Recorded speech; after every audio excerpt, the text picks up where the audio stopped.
Good afternoon, and apologies for the delay. I had to make sure a couple of things were actually working properly. That's it. Welcome to Final Fantasy XIV. And now that I'm no longer actually minimized, you can actually hear the music. As you can see there, I've definitely been playing a decent bit before actually starting streaming. But I still have the lion's share of the ARR story left to be seen. So with that said, let us move on with it. This is the city-state of Gridania, home of the Elezen, I believe. And there we go. I have to go into Old Gridania for it.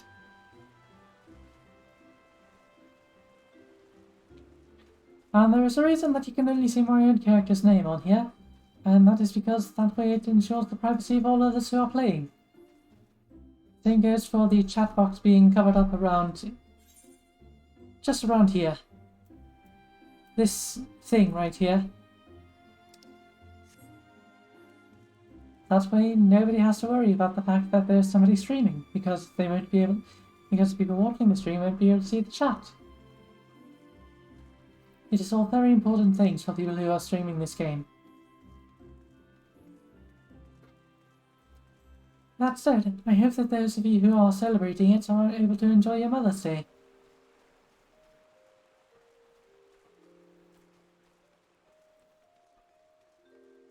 And welcome, Elise. I do hope that you're able to enjoy the stream.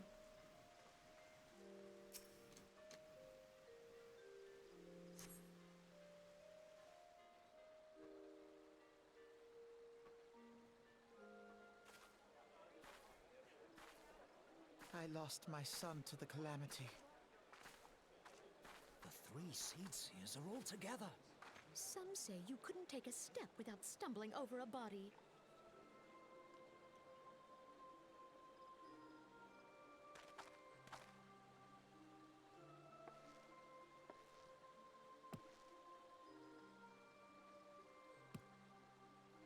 I'm doing too well today. Were once strangers in the Twelveswood. I trust that you are also doing well, Elise.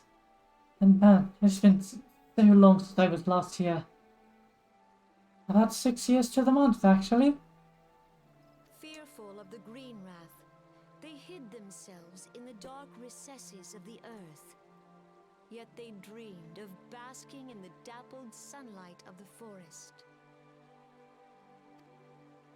Through great effort, they proved their worth to the elementals, and were granted a place beneath the boughs. So it was that Gridania was born, some 5 centuries ago. Working hand in hand, the Hyur and the Elezen settlers sowed the seeds of our civilization, and soon they were joined by folk of all races. But Kaisela, you're a Pajal. You were already here. You and yours were working with the elementals for far longer than they were. What are you talking about? So nourished by the waters of unity, and blessed by the light of the matron, Gridania flourished As we into know in the Alexei. great nation it is today. Hello, you two. Do you see the Gridanian standard? There, hanging behind the Elder Seedseer. Yes, you know we do. The entwined serpents represent the unity between Hyur and Elizin. An elegant symbol, do you not agree? In accordance with the will of the elementals, we have embraced a life of peace. Alas, our neighbors have not always sought the same for themselves, nor for us. I'd forgotten how preachy she sounds sometimes. Though we Gridanians have no love for war, we have still less for those who would threaten our way of life. Ever have we fought to protect the sanctity of the Twelveswood. It is totally fine. I do hope that your internet stops being rude though. And here we can see our Rune Senna and Raya O Senna. Our Rune here teaches you how to be a conjurer, while Raya O helps you to learn how to be a white mage. Of course, I'm not playing as either a white mage or a conjurer. I'm playing as a paladin. Well, currently gladiator, but regardless, back to the story. When the Garlean Empire brought its war of conquest to Eorzea, we rallied under the noble standard of the Twin Adder that Who are we might you? push back the encroaching darkness. I don't remember who you are. I honestly don't remember who you are. And it was we who prepared the ground for the reformation of the Eorzean Alliance, that all the peoples of this realm might stand united against the common threat. My goodness, Kai Senna, you sound so much more preachy than I remember you sounding. Just like, ah yes, look at us, we are so great and 5 fantastic. years ago, the Alliance met the armies of the Empire upon the fields of Cartano. It would prove the bloodiest battle in recent memory. Countless Gridanian lives were lost. As Supreme Commander of the Order of the Twin Adder, ever shall I bear the weight of our people's sacrifice. The Order of the Twin Adder, for reference, is the military force of Gridania. Alas, their loss was not the only tragedy to befall us that day, for soon came the calamity.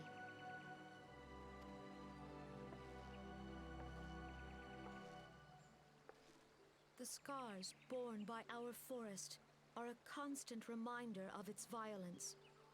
Our lives have been irrevocably changed. Each waking hour, a struggle to survive. No, it's not. You guys flourish here in the Twelveswood. What are you talking about, Kai Senna?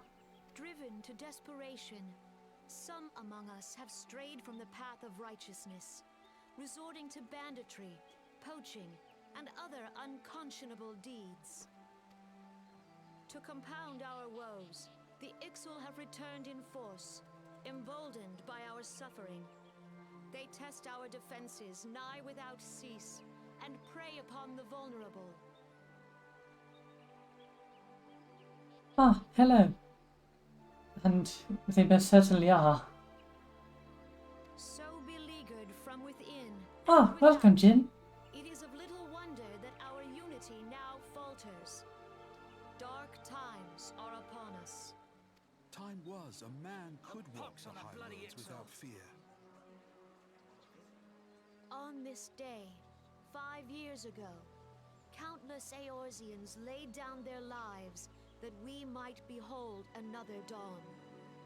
Please join with me in honoring their memory. And that is why Alfina and Alise are the members of a group referred to as the Scions of the Seventh Dawn.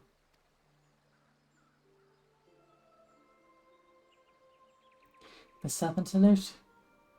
And how do you propose to honor the memory of those you cannot remember, pray tell?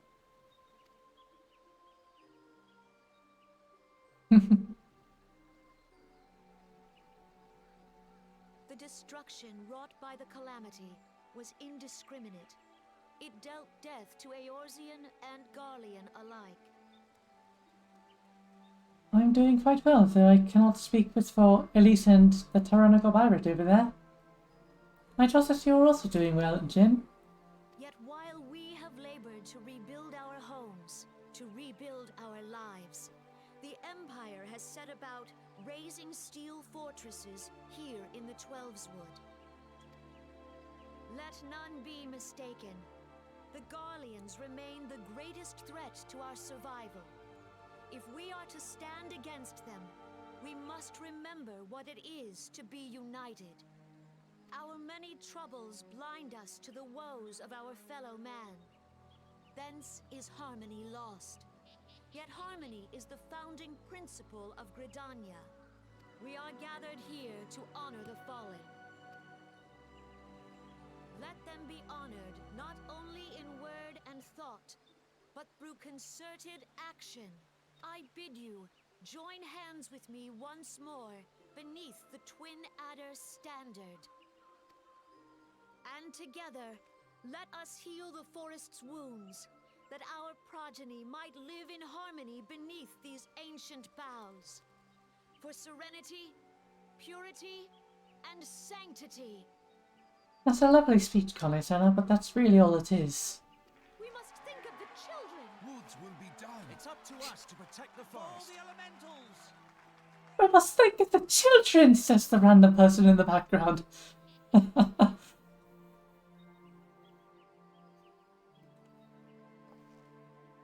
What a first line to be said there. And she most certainly is fairly preachy, at least. It's honestly kind of annoying, in full honesty.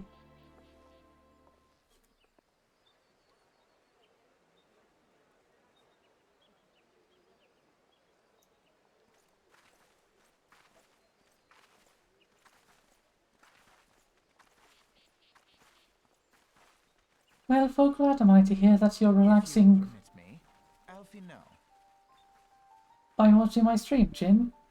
I hope that you're able to enjoy the time with your stepmom on Mother's Day, though.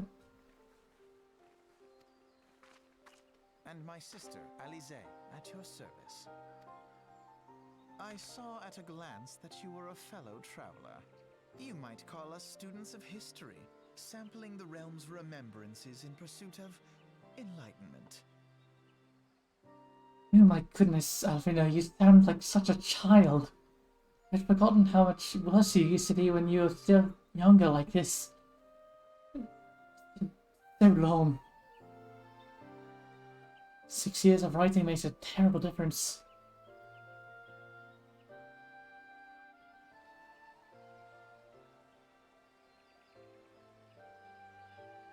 The Gridanians are unfortunate enough to have to contend with two peace tribes. The Exile are unquestionably the more troublesome, being of a naturally warlike disposition, and meant to summon their bloodthirsty primal Garuda. The Sylphs, by contrast, are peaceful in nature, being mischievous rather than malevolent, and have long been on friendly terms with the Gridanians, until recently that is, at least.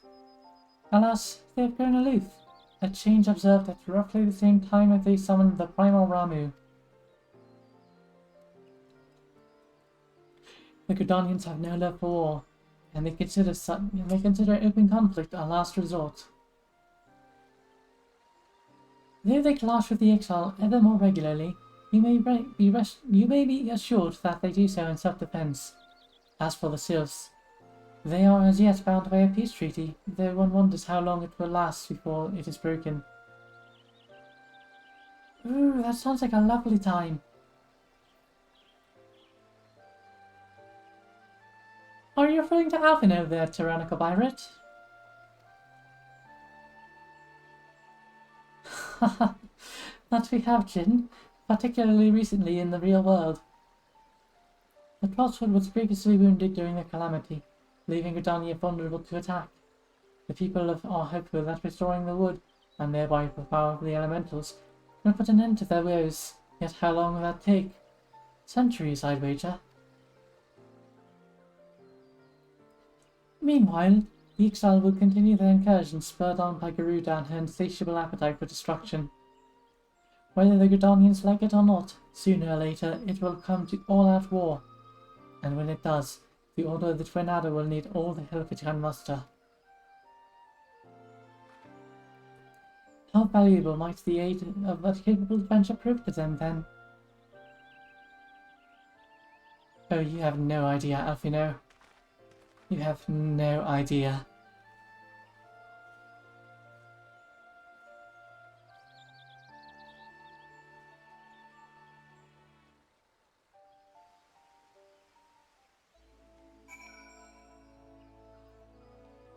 And...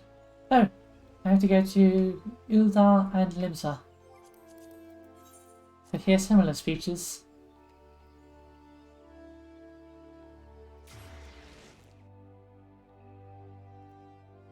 Oh my, that is quite the trip.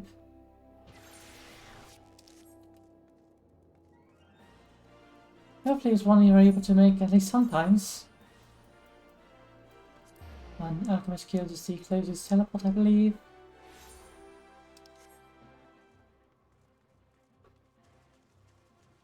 And this is the city-state of Uldar, home primarily to the Lalafell. Though there are also plenty of Hyur and Ellison here as well. And one cannot forget the Mihute tribes that make this land their home as well.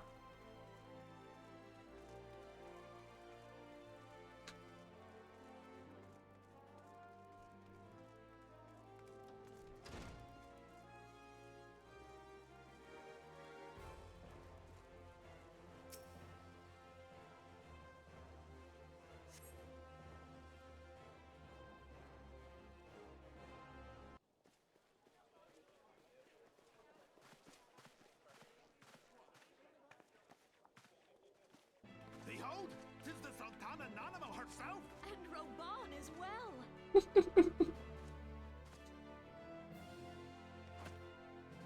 Hi Brabant! Hello Sultana Nanamo Unamo! You souls of flame, drawn to the bosom of the desert, where the fire burns brightest and shall rage forevermore. Worry not. I simply am curious as to whether he's speaking of Alpino or that one NPC who's like, think of the children! With your comment a minute ago, Tyrannical Pirate. It is no worry. Hurrah! Rauban! Where since antiquity, under the sage and judicious rule of the Ur dynasty, we have wrought sand into gold. Thank you, Flame Dad. Where by the grace and glory of Naldal have our brave sons and daughters flourished and prospered. I speak of Uldar!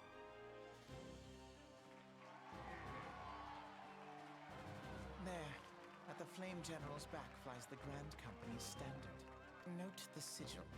The golden scales of order balance the jewel of prosperity with the flame of might. Great and many are the gifts our nation has given the realm. In Eorzea's darkest hour, on the killing fields of Cartano, none spent more in blood and gold than we. And he's actually not being preachy about this, he's being sincere. They lost the most in the Battle of Cartano. Thus was the 7th Imperial Legion laid low. So that's how it happened. How soon history forgets. The reason he comments on that is that the Warriors of Light haven't forgotten ever since the Battle of Cartano. They were the primary driving force behind the stopping of the calamity. Yet many left our gates, never to return. Let us pray for our absent brothers and sisters, that they might know happiness in the great beyond, as Thal's honored guests. Thal is one of the twin gods of, I believe it is wealth and death, wealth and the afterlife. Nald and Thal. They are the patron deity of Uldar. If the fates were fair, the price we paid that day would have bought us victory. Alas, they are not. And now, but 5 years into this 7th Umbral era, the spirit of sacrifice which granted us our strength is all but dead. Look around you. What do you see? A people divided, downtrodden and enthralled. Where are the merciful alms of the rich? Where is the just steel of the righteous?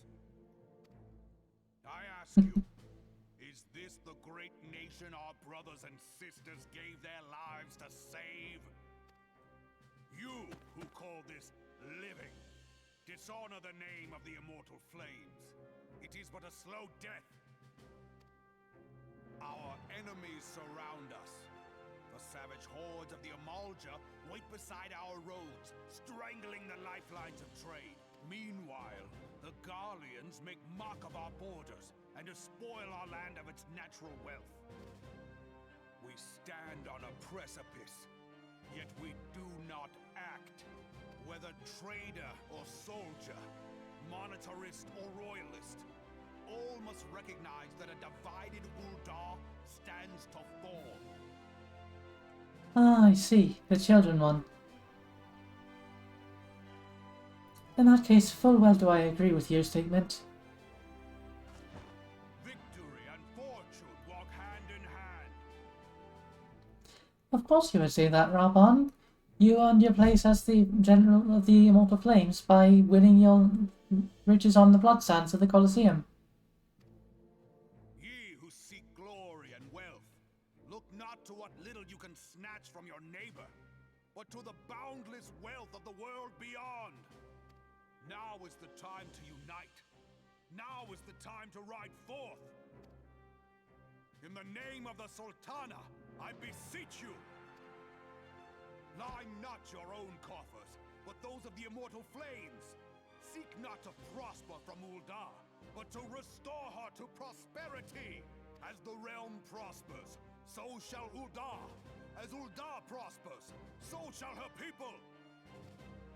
Ya for Uldar! Together we are one. The voice acting of those random NPCs is so terrible. I love it. I truly do. Raban?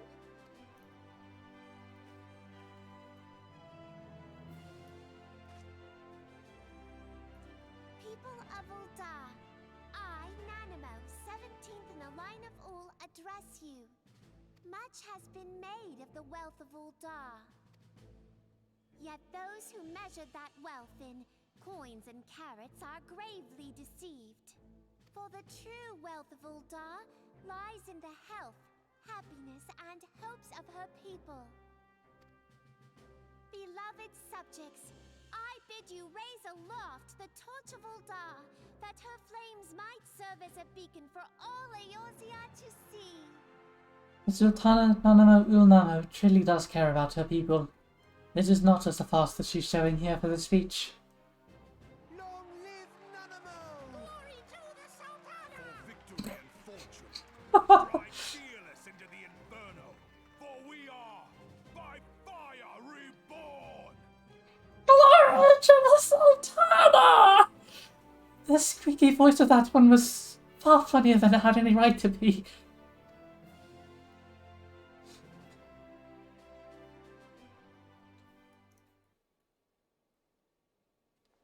We are by fire reborn. What time was now? Oh, I love that one. I hope that we never hear of them again, though. They sound so terrible. Hello again, Alfino and Elise. The Oldans have a long history of conflict with the Amalja, the beast tribe that worships the primal Ifrit. Judging by your look of distaste, I take it you have encountered them. Aye, that I have. I helped to defeat Ifrit most recently. The Oldans do not shy from confrontation. If aught threatens their precious prosperity, they will seek to crush it. So they have dealt with Ifrit thus far, smothering his flames each time he is stoked to life. Yet he is but one of several problems. Though they have been quiet these past 5 years, the Garleans have not gone away. Meanwhile, refugees continue to arrive in droves, and Uldar has no clear policy on how to deal with them. After all, not even the Sultanate's coffers are bottomless, and even assuming that they hand the coin, resources will be ever finite. Which brings me back to the subject of Ifrit. It has been observed that the Eorzea are summoning him back with ever-increasing frequency. Every time they do so, the Eldon send their forces to smite the Primal, and though they invariably succeed, each victory is bought with blood. It is a war of attrition which they cannot well sustain. Small wonder, then, that the Immortal Flames are eager to recruit more members. At such a desperate hour, an adventure of your experience would be a most welcome addition to their ranks. For their sake, I hope that the Flame General's words struck a chord with you. Aye, this is the main storyline of Final Fantasy XIV. This is starting at the level 20 questline after having gone through the first fight with Ifrit and through Copperbill Mines. The ARR, A Realm Reborn questline is honestly their weakest storyline. Heavensward is far better, but kind of dull in full honesty. Stormblood could have done so much better than it did. But Shadowbringers, oh my goodness, they do a wonderful job with Shadowbringers.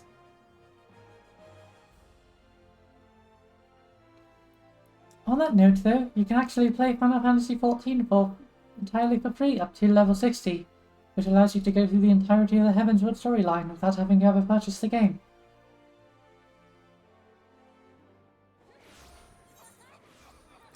Welcome to Limsa Laminsa. That naked Rogadine over there is a fairly common sight in Limsa.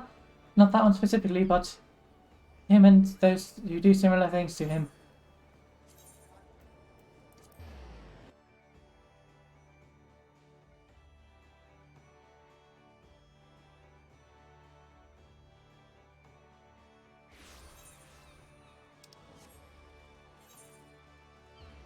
Ah, this way. Over here, directly behind us. And now we get to say hello to the Admiral of... Oh wait, it is in the lower decks. I did not have to do that. I forget what the Grand Company here is called, but I also kind of forgot her actual name. But the Admiral. She has gotten the three pirate crews to join forces. Ah, the Storms. You had to attend the remembrance service? Be quick, the Admiral is due to give her address at any moment. Yes.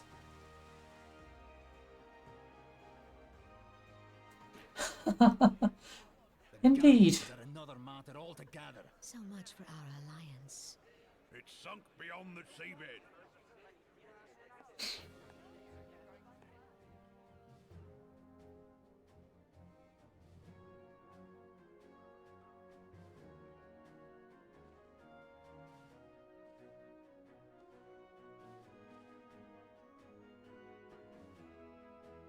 Merrill. Sisters of the sea, hearken unto me.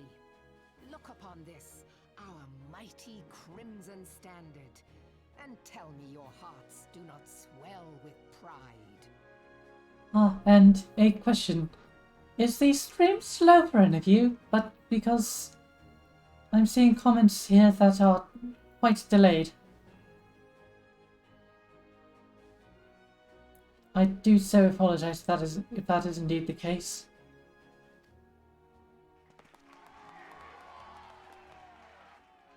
"700 summers have come and gone since our forefathers first ran aground in this fertile bay. In that time, guided by the Mother of Oceans, Limsa Lominsa has grown from humble fishing village to uncontested ruler of the 5 seas and beyond." Well, glad am I to hear that, Jin. I actually greatly enjoy doing voiceovers. After all, it's something I've been doing for a very long time. Is coming up with different voices.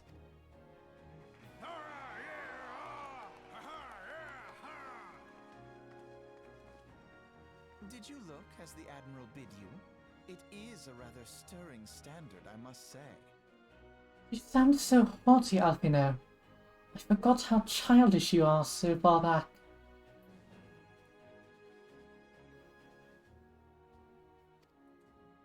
The crimson field is meant to signify the blood of fallen crewmates, while the black longship represents a pirate vessel. When the Garlean Empire marched upon Eorzea, we assembled beneath the Maelstrom Standard, and our grand company was reborn. All answered the call, from the Knights of the Barracuda to Hilfir's bloody executioners. And together, we met our would-be conquerors upon the field of Cartano. They hold the greatest navy the world over. That day, the world bore witness to the united strength of Limsa no Minsa. I swear to you, no army ever fought harder or with more courage. Yet many of ours did not survive. Join me now in remembering those who fought in the name of freedom and fell. May their souls be returned to the sea.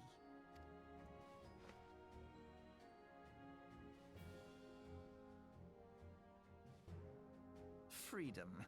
Yes, they have always been rather fond of their freedom. You're such a little prick early on, Alfino. I wish I had forgotten about that and never had to remember. Much as the beast tribes have. Small wonder. Beneath the surface, one would struggle to tell them apart.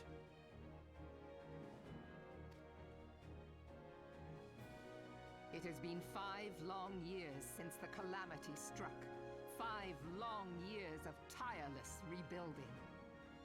Ah, yes, I am a haughty child who does not know anything about the actual world, as I've spent my entire life in studies.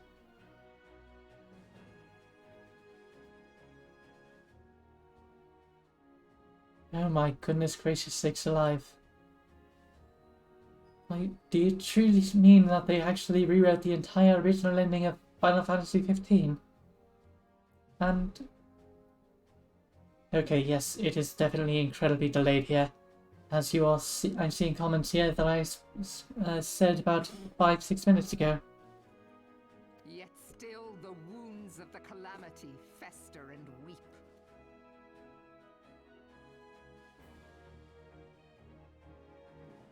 But when I stand atop the mizzenmast and gaze out upon our battered and broken vessel, I see an undying spirit.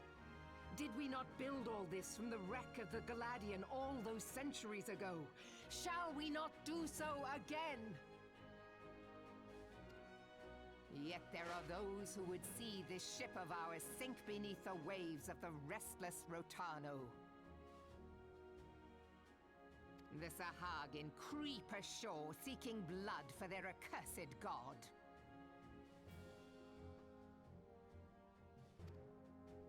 Those fishback The Sahagin bastards. have risen? While the mines of Ogomoro spew forth kobolds who push ever south, despoiling our lands as they go. These savage beast tribes will be the first waves to crash against our creaking hull. And behind them swells the grim tide of the Garlean Empire. Even now the curs fly their flags within our borders. Doubt not, but that they will be upon us ere long. We are well nigh surrounded.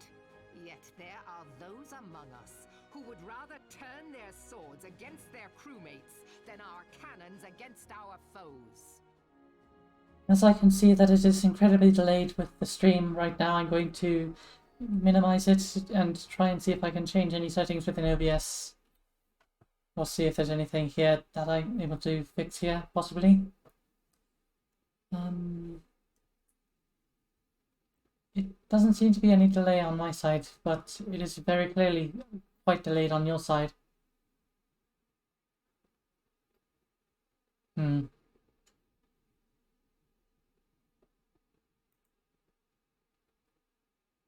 up settings.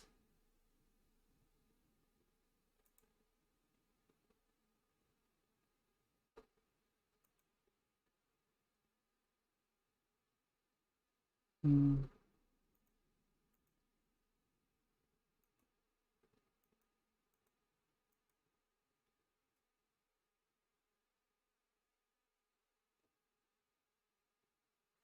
I'm not entirely certain why it's so delayed here.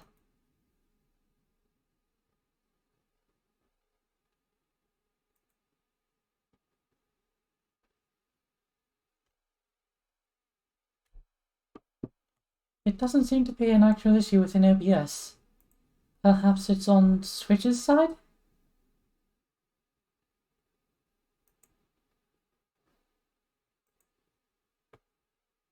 That is the only thing that I can think of.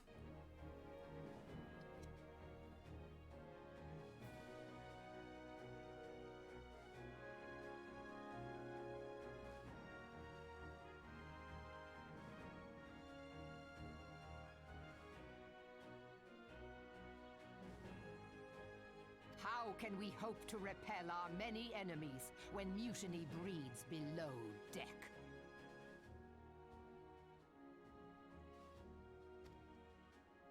There is but one course left to us. One bearing that will bring us victory over the beast hordes and the Empire both, and see this ship safe to port. We must mend the rift the Calamity has reopened twixt pirate and maelstrom, and stand fast with our adventurer brothers against the coming tempest. Mark ye well, a crew without unity is no crew at all.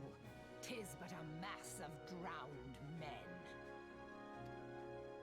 To me, then, brothers and sisters of the sea, gather beneath the undying crimson standard, and pledge me your strength, your skill, your wisdom.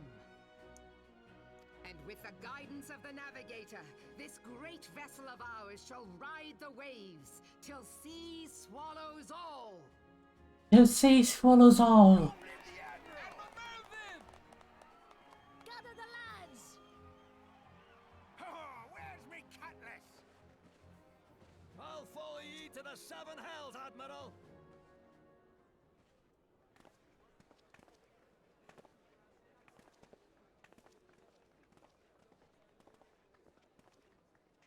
Fancy meeting you again.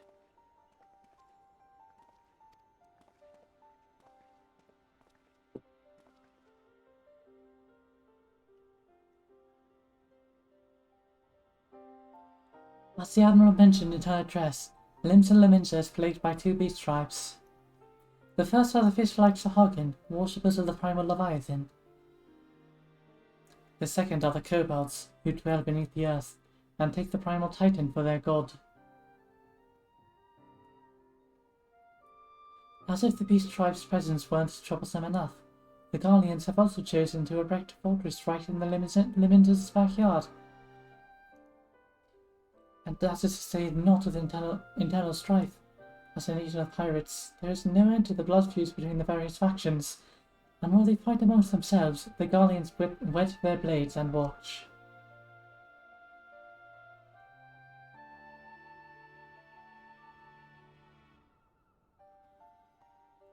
If the Liminsans are to have any hope of withstanding the Empire, they must first resolve their own affairs. Differences must be set aside, and the primal threat dealt with at once and for all. To this end, I expect that they will soon take decisive action against the beast tribes. Mark my word, the Maelstrom standard will be drenched a deeper shade of crimson ere long. That a capable adventurer like you would be a valuable addition to their crew is beyond question.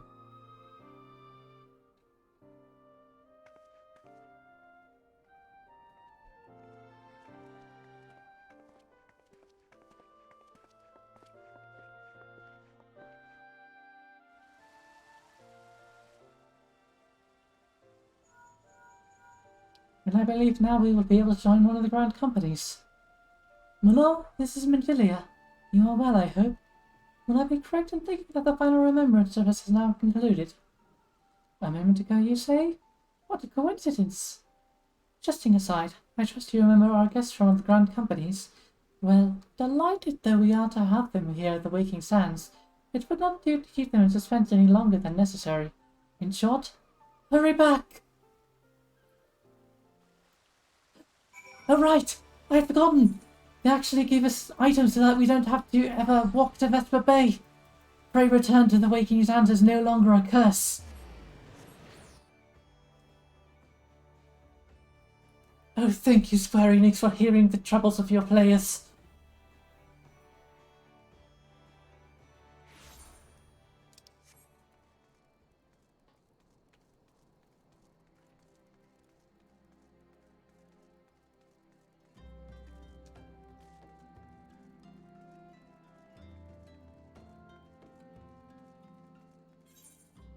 For reference, back before they added this in order to return to the Waking Sands, you would have to go to Horizon here, this teleport right here, go all the way through the Sunset Gate, past Breton Cove, through the footballs, into Vesper Bay, and then into the Waking Sands.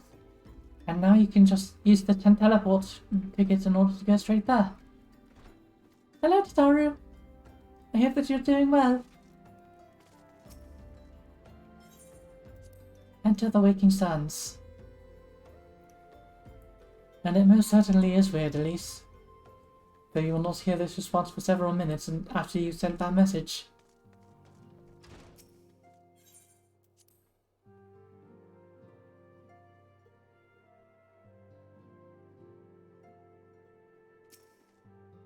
Hello, Minfilia. Welcome back, my lord. The Grand Company leaders as well as eliminating as you had hoped. Aye, each nation is beset with problems. I trust you see now why your services are in such demand. Would that there were more of you, my lord. But you must be tired from your journey. Why don't you rest a while and take a moment to reflect on the decision? Once your mind is made up, pray give the Grand Company officers your answer. Oh, I don't need to rest. I already know that I'm going to be joining the Immortal Flames. Oh, hey! Gods only know what grand company our adventurer friend will keep. Alfino, you're a child. The wheels of change are in motion regardless. Brother, are you certain this course is best? I love you, Anase. Please roast him further. Whatever do you mean, dear sister? The so-called remembrance ceremonies were little more than standard waving rallies, as though the Calamity and Seventh Umbral era warranted scarcely a mention. Well, of course they were standard waving rallies. Since you are so observant, mayhap you noticed what mention was made of the Warriors of Light? None. Alfino becomes so much of a better character later on, I promise. It takes until around Stormblood for that to happen, but he becomes so much of a better character. I suppose they must have forgotten the heroes who spared Eorzea a fate worse than the Calamity? No, dear Alize, they haven't forgotten these details. They have elected to omit them. Deep are the wounds the Calamity inflicted upon Eorzea. So deep, in fact, that the realm still bleeds. Needless to say, the beast tribes and their primals do little to alleviate the pain. So, the task of salving Eorzea's wounds falls to the scions of the Seventh Dawn, with a little help from our friends, the Grand Companies. Remembrance will yield no remedy. If our world is to heal, we must put the horrors of the Calamity behind us. Our grandfather would never entrust the fate of the realm to despots who rewrite history to their convenience. I understand your reaction, sir. I very much understand your reaction. You're just walking along and suddenly this small girl just slams her hand on the table and shouts in anger and you're just like, oh my goodness! What is going on over here? What did I stumble upon?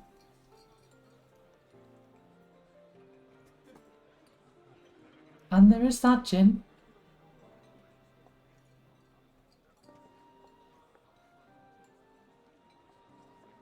There must I need to find it. You are most welcome to try. Our paths may differ, but our destination is the same. In time, I dare say we will see eye to eye. No, no you won't. She will very much never see eye to eye with you on this, Alfino. I should hope so. My lady! We are to escort you! Hope does not come into it. We share the burden of this fate, dear sister, and will prevail together or not at all. My lady! We were meant to escort you! I'm sorry, but she... right, she can't actually defend herself yet. The salve It's will later. serve not only to close up our present wounds, but prevent old ones from opening anew.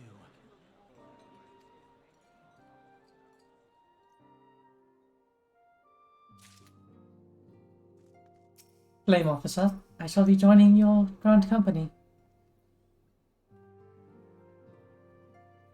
Welcome back, adventurer. I take it General Raubon's words kindled a fire within you. I am going to join the Immortal Flames. Excellent! I fear that the incident with the traitor may have soured your opinion of us. It gladdens me to see that isn't the case. But before we can count you as one of our own, you must be formally inducted into our ranks. Oh lovely, it's a black dye. Please proceed to the Hall of Flames and identify yourself to the personnel officer. I will notify him of your coming. With your strength joined to ours, we shall surely prevail again over our enemies, be they beastmen or Imperials. Thank you, Flame officer. Here, return to the steps of Nard.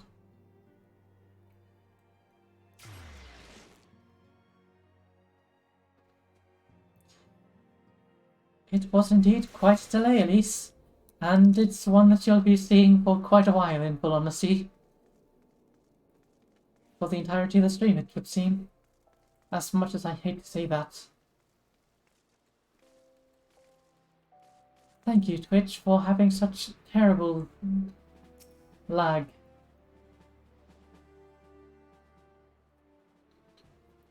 What brings you to the Hall of Flames this evening, adventurer?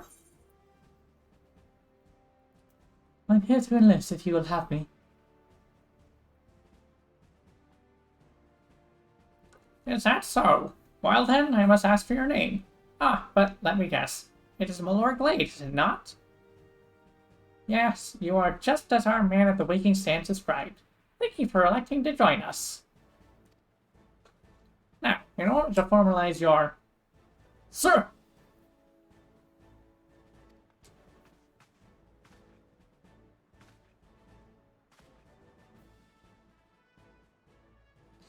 Speak, Private. Imperial, sir! They fired on a Highwind Skyways airship! Scout says she's coming down to the west, near Horizon's Edge. Bloody hell! Of all the times for this to happen! That was not the button I meant to press. Malor, there's no time for formalities. The Immortal Flames need your help now! We're in the midst of a large-scale operation to get the Eorzea, and we have no one to spare in Western Thanalan. You must get to that ship before the Guardians do. If there are any survivors, they do not come to further harm. Now go!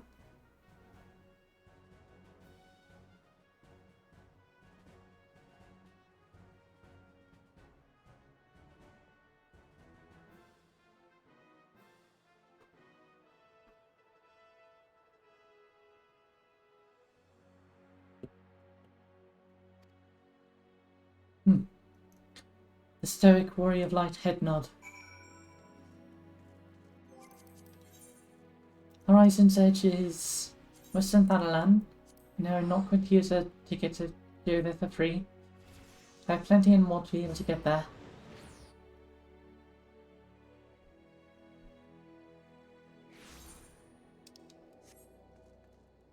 Okay, so it is to the south and west from here. Good to know. Oh, it's right there.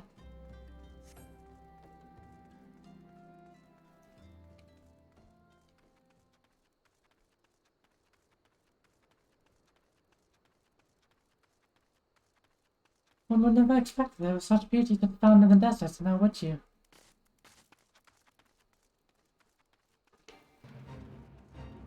I'm not going to be joining in the fate because I'm far too high level for it. And as you can see here, that strange triangle symbol on the next to that unit monster's name, that means that it is aggressive. However, because I am more than 10 levels above it, it will not attack me unless I attack it. So, the desert price will not do any harm to me. Oh, I'm going to lose several skills from this, aren't I?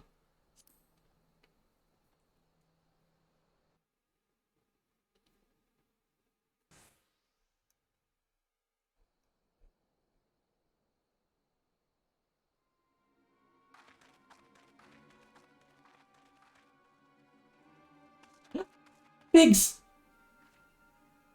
Hello, Biggs! Biggs of Garland Ironworks!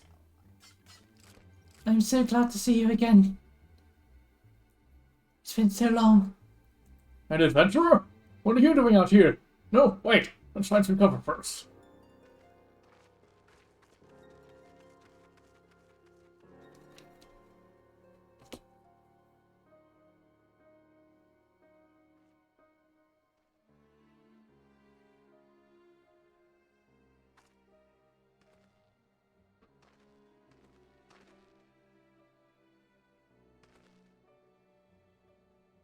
The Immortal Flame sent you? How do I know you're not an Imperial spy? You don't even have a uniform!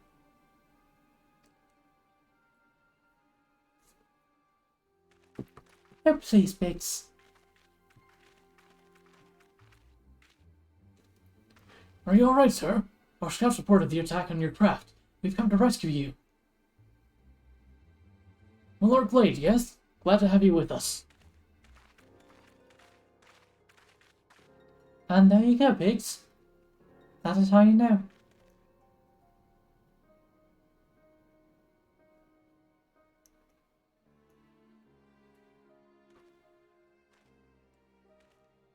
Hello, Guardians. I have not seen a craft of this design before. That traitor Garland has been busy. The secrets of Magitech are ours by right. They are not to be squandered upon the savages of this land. Oh, please, Imperial Soldier. You've been brainwashed into believing the people of Eorzea are savages by your leaders. Wedge! We are taking this craft back to the fortress. Dismantle it if you must, and bring the engineer. Someone must pay for Garland's crimes. Oh, come now. Sid has done no crime. Has committed no crimes. They mean to take the ship back to Castor Meridianum along with your friend. Wedge! You have to help him! That fool of a Alpha was hiding inside the tiny Bronco! Nice looking ship. Though not the best place to have taken shelter, I agree. It's the first airship we've built since the Calamity. The first since Master Garland. Well, since he went missing. After years of work, she was finally ready for her first test flight. And she was soaring, she really was. Those bastards blasted her out of the sky. We attack on my command. Give them quickly and save the Laravel if possible. Oh, don't worry, we will be saving Wedge. Is that clear, my lord? Show them what it means for those. Show them what becomes of those who play with fire. Charge! So you say of the Immortal Flames. We're under attack! To arms! To arms indeed! Ye shall fall by the blade!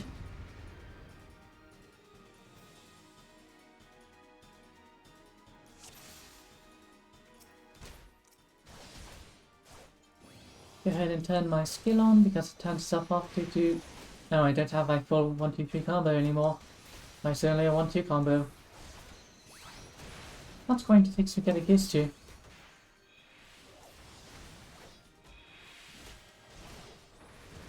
Go ahead and reply to those buggers. I probably should not be attacking the Tikirium for the first target.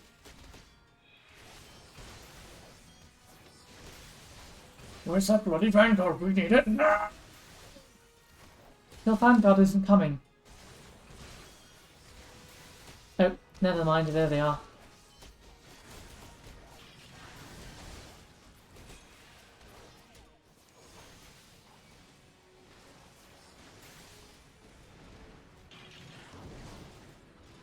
Get wrecked. Go and turn on my rampart to increase the defenses that I have. And stun him for the moment.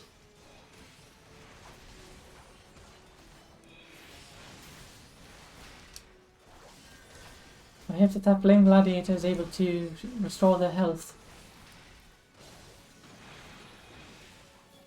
Go ahead and do this. And this. And one more. There we go.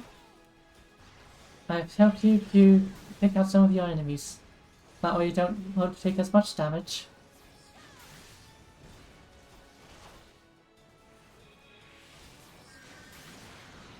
Oh no.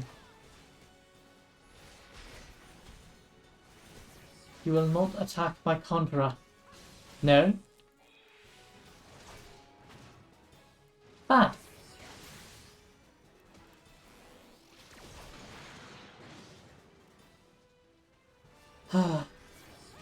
Stop doing that. Oh. He's got an immunity to sun now because I used it too much.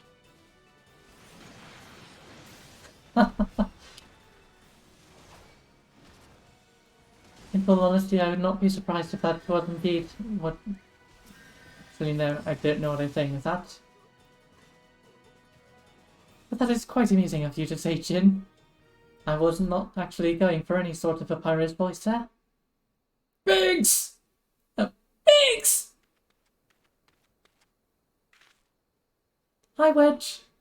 Wedge! You shouldn't have stayed with the ship! But that was a close one. Too damn close. So, how'd she look anyway?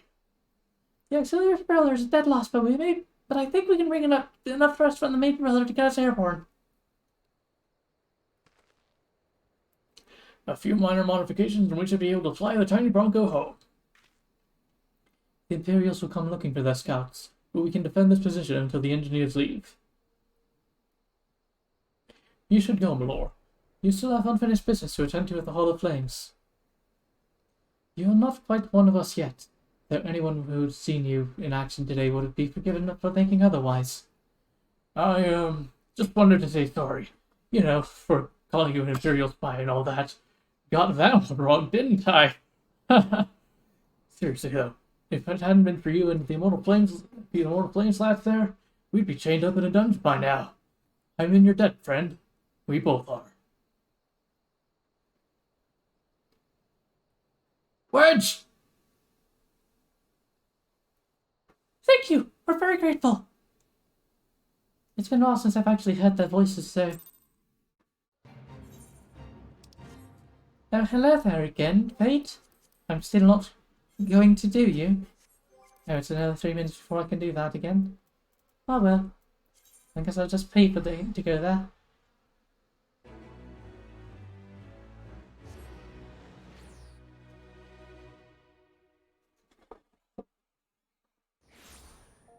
This will come a few minutes after I've already done so, but this is a posture check for you all. I was sliding down in my seat and I don't want to be doing that.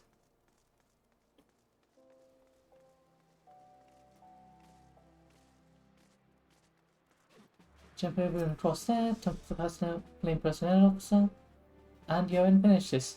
Welcome back, my lord. Word of your deeds in the fields praised me not long ago.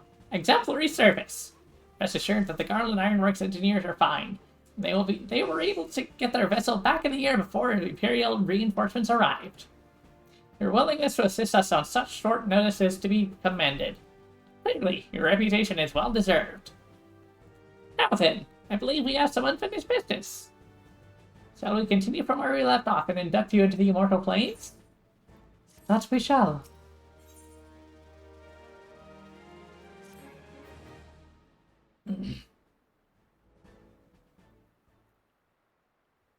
Are you ready, my lord? Then let us begin.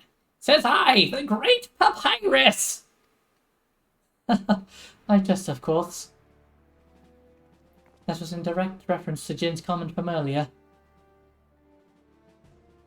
My lord Glade, you stand poised to enter a sacred trust. The flames of Ul'dah burn bright, casting light where there is dark and purging evil wheresoever it lurks. We are ever ready to meet our nation's enemies in battle, be they beastmen, garleans, or worse. And at a word from the Flame General Raoban Alden, we would gladly lay down our lives to maintain the peace and prosperity of Ul'dah. To join our ranks, you must forsake all other nations. Only then may you commit yourself to the fire and be reborn as an immortal flame. Burn as one of us, my lord, and together we shall chase the darkness from Ul'dah. Will you swear an oath to mark this occasion? I will follow the Flame General unto death.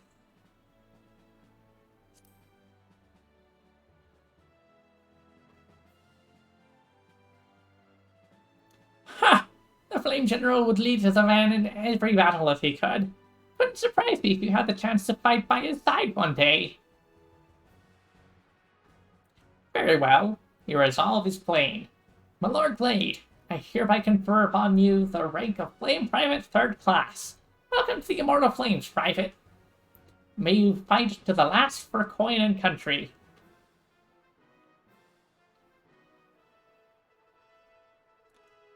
Flame salute.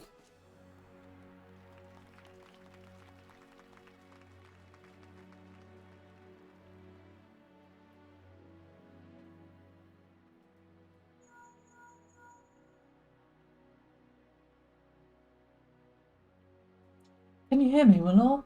This has been Villia. An officer of the Immortal Flames contacting me with news of your enlistment. My congratulations, Private Glade. I have no doubt that you are eager to make the acquaintance of your new comrades, but I would ask that you pay a visit to your old ones first. Remember, though you are now a Flame of Ul'dah, you are no less a scion. Pray return to the Waking Sands at your earliest convenience. There are some friends here whom I would very much like you to meet. We shall be waiting. That one line right there is exactly why there is a fate in not Stormblood, but Shadowbringers that is called Pray Destroy the Waking Sands. It seems your presence is required elsewhere. But before you leave, perhaps you could find a moment to speak with Commander Swift. He does not want to see new recruits go into the field unprepared. Do I got my chocobo now? Is this chocobo time? Chocobo? You may now accept the... My little chocobo! Chocobo time! Thank goodness! I can in fact get my chocobo now.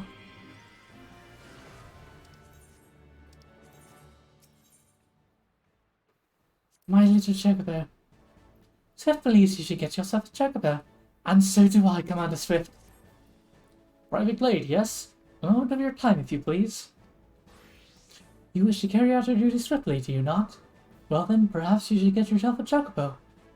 If you're interested, the Immortal Flames will furnish you with one. It's not a complex process, but it does require some paperwork. First, speak with the Quartermaster to obtain a Flame Chocobo issuance.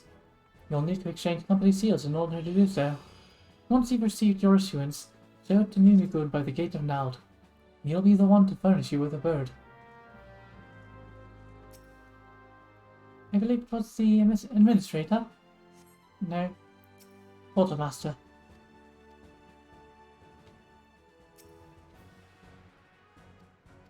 No. The Flame Quartermaster. I'm speaking with the wrong person the whole time. Not a weapon, not a material. Oh. I need 200 seals. Quartermaster? No, not Quartermaster. Personnel Officer. Applying provisioning mission. Iron crosspaint hammer.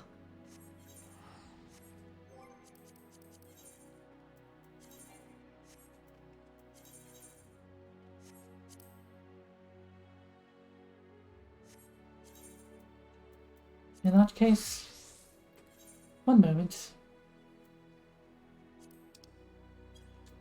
No, it's not there.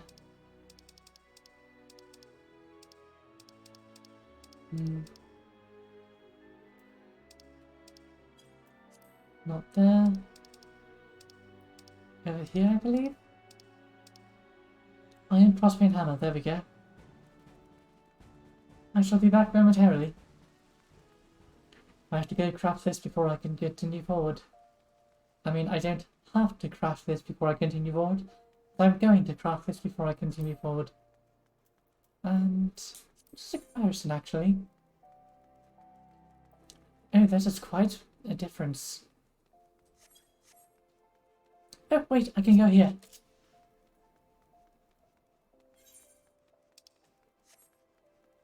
Go ahead and go over to the Aetherite once more. That way I can use the Ethernet, go to the Sapphire Avenue Exchange, purchase some undyed linen cloth and the other item which I really needed to make it. Ethernet, Sapphire Avenue Exchange.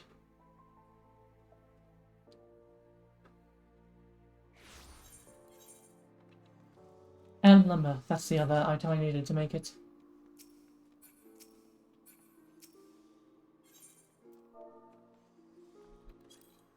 Undyed. I believe it was cotton cloth. Let us see how much they... Nope, they don't have any high quality available anywhere. Elm lumber. Partials to make elm lumber. Are there any... No, it's not worth it. Enjoy your lunch, Jin. I shall be here crafting while you do so. Though you will not hear this for quite a bit, actually. But that is no matter. Do a standard touch here. What is the calculation? 23. And another.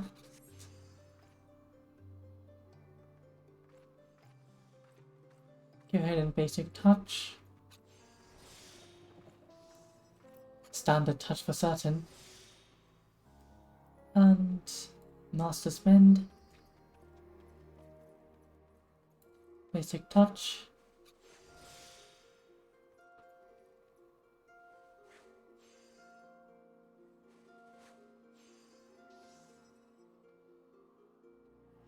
Why is standard touch going to cost less for that? I don't remember that being a mechanic.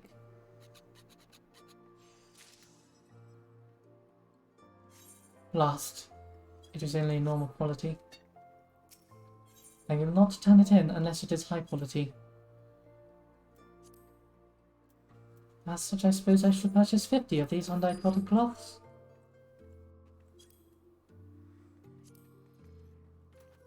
And 15 of these down lumbers. And then when I'm done, I shall sell the remainders. Ideally for a bit of profit, but...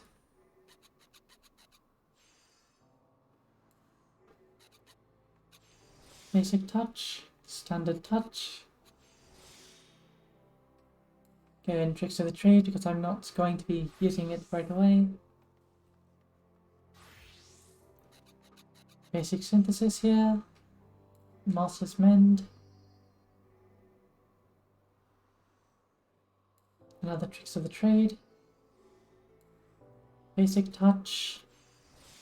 Standard touch. Basic touch. Standard touch.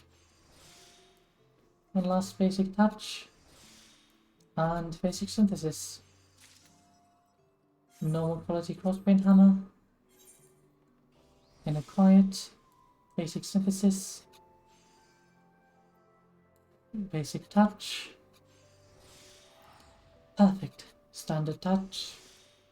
Basic synthesis. Master's mend. Basic touch. Oh, perfect.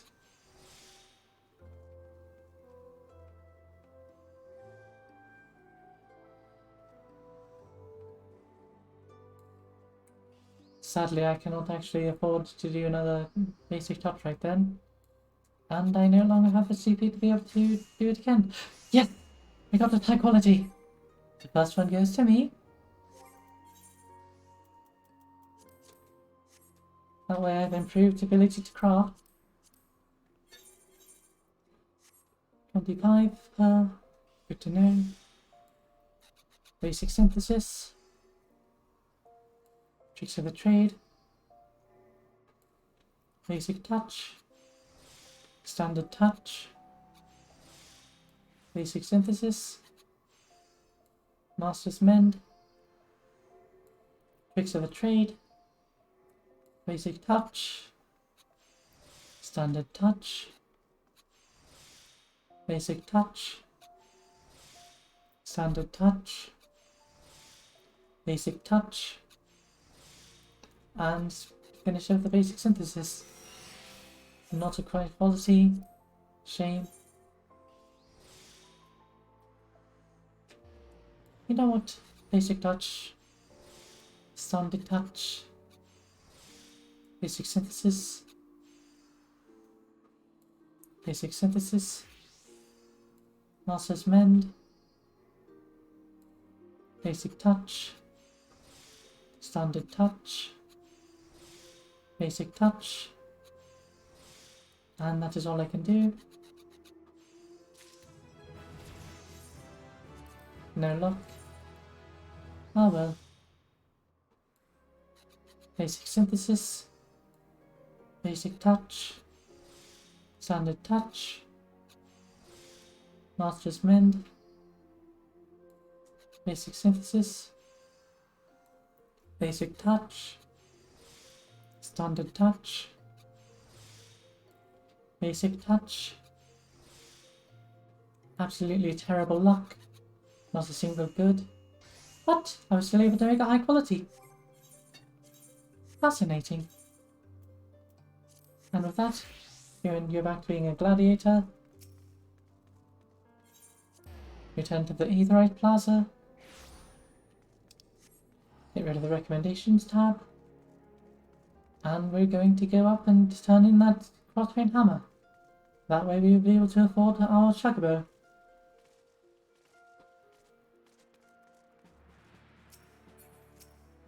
Quartermaster? No. Personnel officer? Supply provisioning? Iron crossbane? No, this one.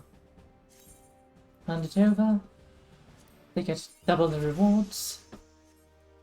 Temper, temper. No, not that. Quartermaster.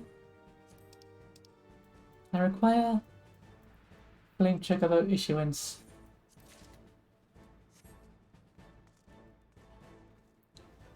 And now to go say hello to Milligun, who is all the way over here by the Gate of Nald. Go ahead and sprint there. You do not understand, Elise. I am excited about a chocobo because they move very quickly compared to your own foot speed. And I will have access to all of my other mounts as well.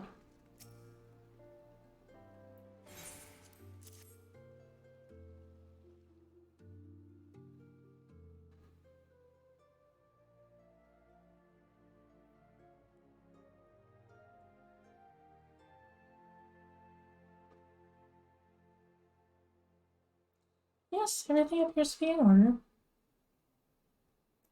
A moment, please. I'll be right back with your chocobo.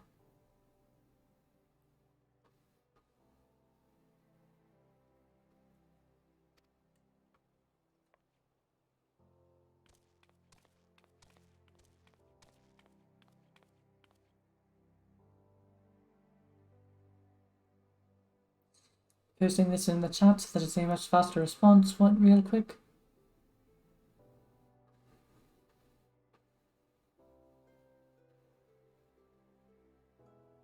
And here he is! The fellow has been in high spirits the past few bells. He must have sensed his master was coming. Now then, to make it official, you'll want to give your noble steed a name.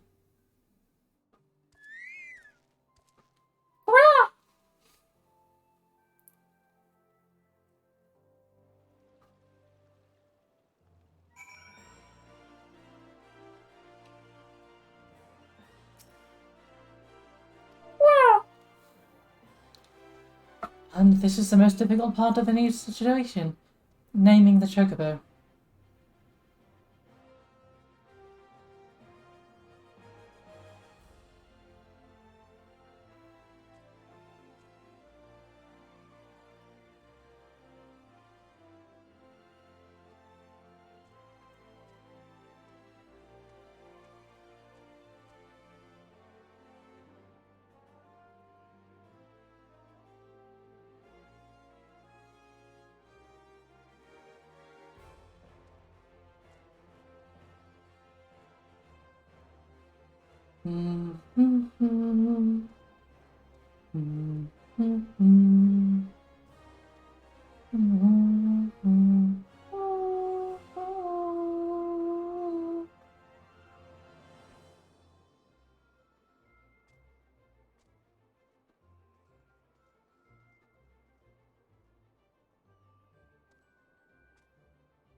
We're going to be halted here for a moment while we try to figure out a name for our chocobo. Elise has a suggestion here of Chocho. But no, I don't believe that will be the name.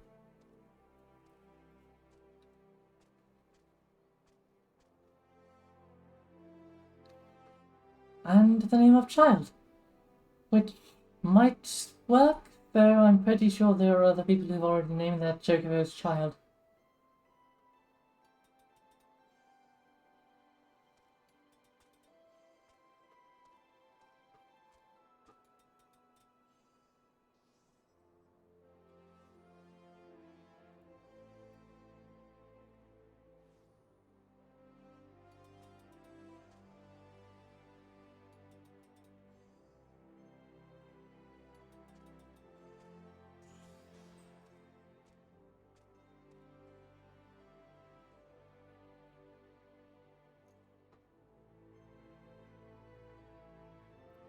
And they must certainly are difficult to name, Elise, which is why I'm asking you guys for assistance with it.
This would truly be quite the delay. Why do names have to be so difficult as they are? Ah well.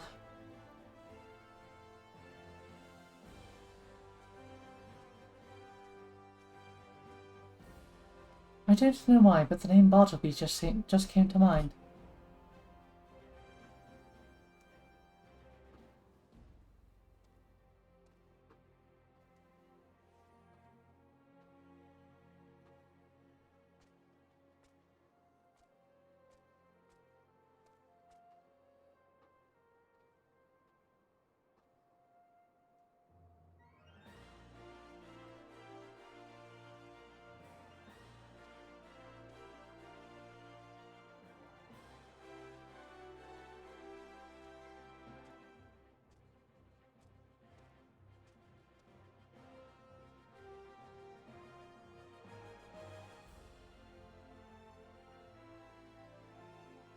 I suppose that the chocobo's name is now Bartleby.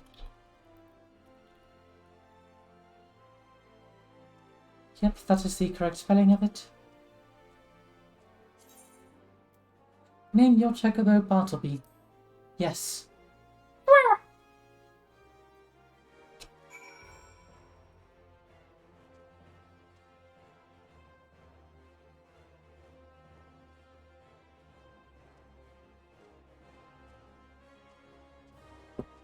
And now that that is posted in the chat... I dare say he likes his name. Here's your very own chocobo whistle. Simply blow into it, and your feathered friend will come bounding to your side. But do forgive him if he doesn't respond to summoned in crowded city areas or monster-infested layers. Chocobos are stout-hearted creatures, but they have their limits. And lastly, I now present you with your Chocobo Rider's license, as was required by law. And that concludes all the formalities. I wish you and your Chocobo long years of fulfilling companionship. Thank you, Mimikun. And now to go into my inventory and blow the Chocobo whistle. And I can now summon the Chocobo, the company Chocobo mount. Before I do so, I'm going to quickly go over here to the Ethernet shard, go over to Sapphire Avenue Exchange, and we're going to sell those other items that we purchased. And there's Sounding Bell. I'm aware. Sell items in your inventory. Iron crossbow and hammer. Amethyst none on the marketplace. Therefore, they shall be 10,000 apiece. If you're the only person selling them, you can set the price to whatever you desire. And as we can see here, people have paid more for a single one.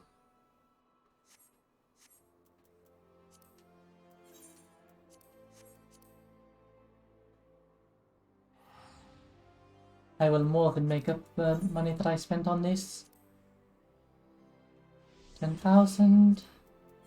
And how much for the undyed cotton cloth?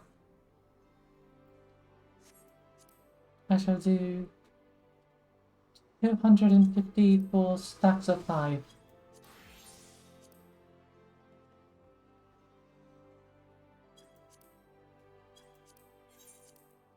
And this is how you control the marketplace.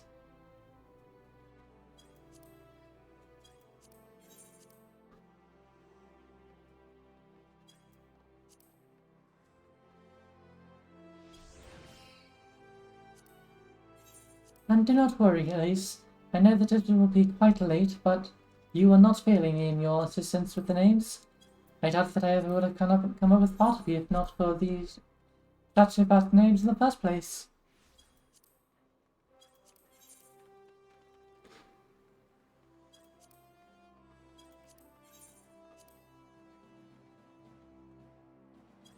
$250 for 5.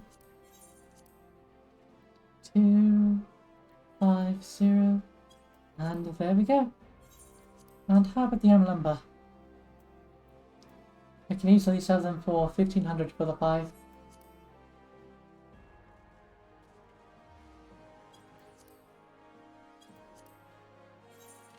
Welcome back, Jin.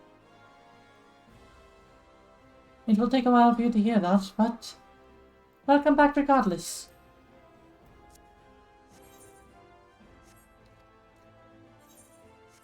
And there we go. Everything is sold now. Well, not sold, but being sold. Use the Vesper Bay Aetheryte ticket.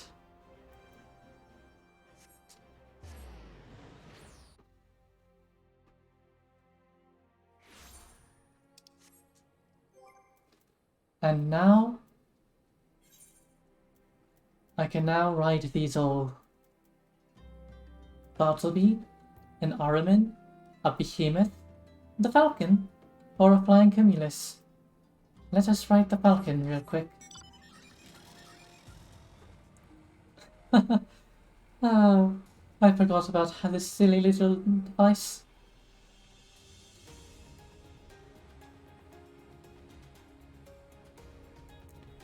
I do so miss being able to ride my mount.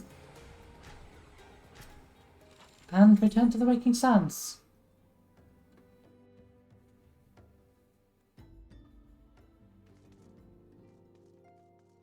Hello, Ida. Hello, Papalimo. Welcome back, my lord. Lady Montpellier awaits you within. I shall be going to see her forthwith. Welcome back. It seems you wasted no time putting your skills to work. How do I know? Why, the recruitment officer called to regale me with the tale of your heroics. The pride in his voice was palpable. We Scions are truly fortunate to have you with us, my lord. Now, when last we spoke, I said that I wanted you to meet some friends, did I not? Well, I neglected to mention that you have already met. Tataru, please show them in. This way, sirs. Biggs and Wedge! Thanks again for getting us out of that mess. We owe you our lives. But I don't think we have properly introduced ourselves. I'm Biggs. And I'm... Thuds, man, spit it out, will you? Wedge, at your service. I'm pleased to say that Biggs and Wedge will be staying with us for a while. Magitech-driven contraptions such as airships grow ever more vital to the city-states of Eorzea. As a neutral party, it was just that we Scions should serve as gatekeepers of this technology. Of course, with this we needed the knowledge of experts, and so we requested the assistance of Garland Ironworks, who very kindly sent us 2 of their finest engineers. Our happy family continues to grow. On behalf of the Scions, I bid you welcome to the Waking Sands. Hello, Thancred. Oh my, I forgot that she had her eyesight still. Like every soul here, I love Eorzea. And I count myself blessed to have been given this chance to stand with you all and fight for the future of the realm. Never have I known such fulfillment, such happiness. And yes, humming indeed, Elise. I will not be surprised if I end up seeing that somebody ended up clipping that.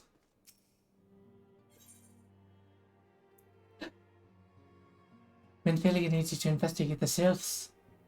I believe that this is the last quest I need to do in order to be able to become a paladin.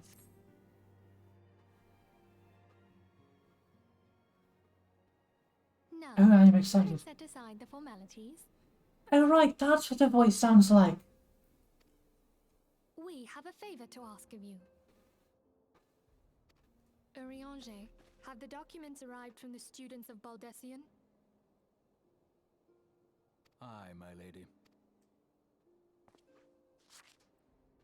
We have conducted a study at the behest of the Order of the Twin Adder. Papalimo, Ida, a synopsis if you would.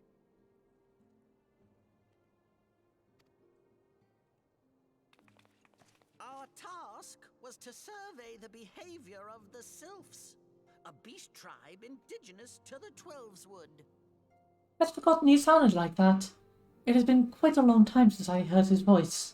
Oh, how to describe them. They look like Gisselcreens, floating ones, that worship the primal Ramu. For your information, Crystal Greens look sort of like artichokes. Though technically a beast tribe, Sylphs are blessed with a comparatively personable demeanor, conducive to peaceful communication. Just like the Moogles. Offering us an invaluable opportunity to learn what the beast tribes know of the primals. While Ramu's existence is well documented, the Sylphs do not, or perhaps cannot, summon the primal any longer, insofar as can be ascertained. Until such time as we know, it would be unwise to assume that the threat posed by the primal has passed. Which leaves Gridania with the added worry of not knowing what they should be worrying about.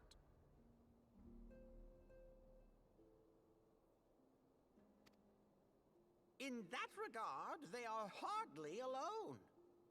What we can say with absolute certainty is that Gridania has its hands full fending off Garuda. Who, I need hardly remind you, is among the most savage and terrible of all known primals.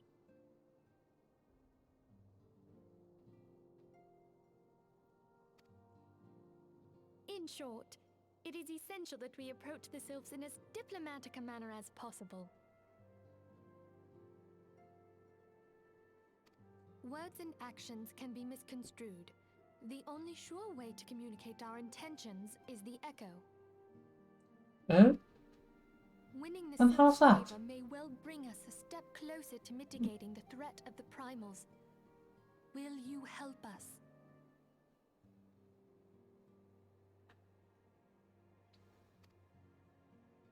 I am grateful. Lovely. Well, as much as I'd like to help, I'm afraid I would be of little use to anyone in Gridania. A veritable babe in the woods. Oh, please, Thancred. Ida and Papalimo, however, should be able to see the forest for the trees. Is that not so, Minfilia? Oh, come now, Thancred. Seriously? That joke is terrible in this situation, and not even the good kind of terrible. Indeed. You are willing? Leave it to me. Us, Ida, us! Oh my, their personalities were so terrible this early on in Aurora Reborn. The writing was so bland. It gets so much better later on. I assure you all. Go and teleport to Gridania. Rosai Hiloi.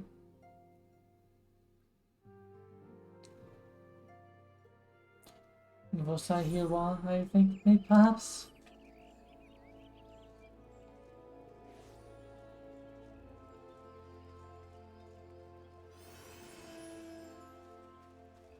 I'm not entirely certain how to pronounce that person's name. It is very French. We know far too little of the sylphs to lay any worthwhile plans. We must call upon the scions once more if we are to... Ah, beg pardons. It's a terrible habit of mine to think aloud. But tell me, what brings you to the Adder's nest?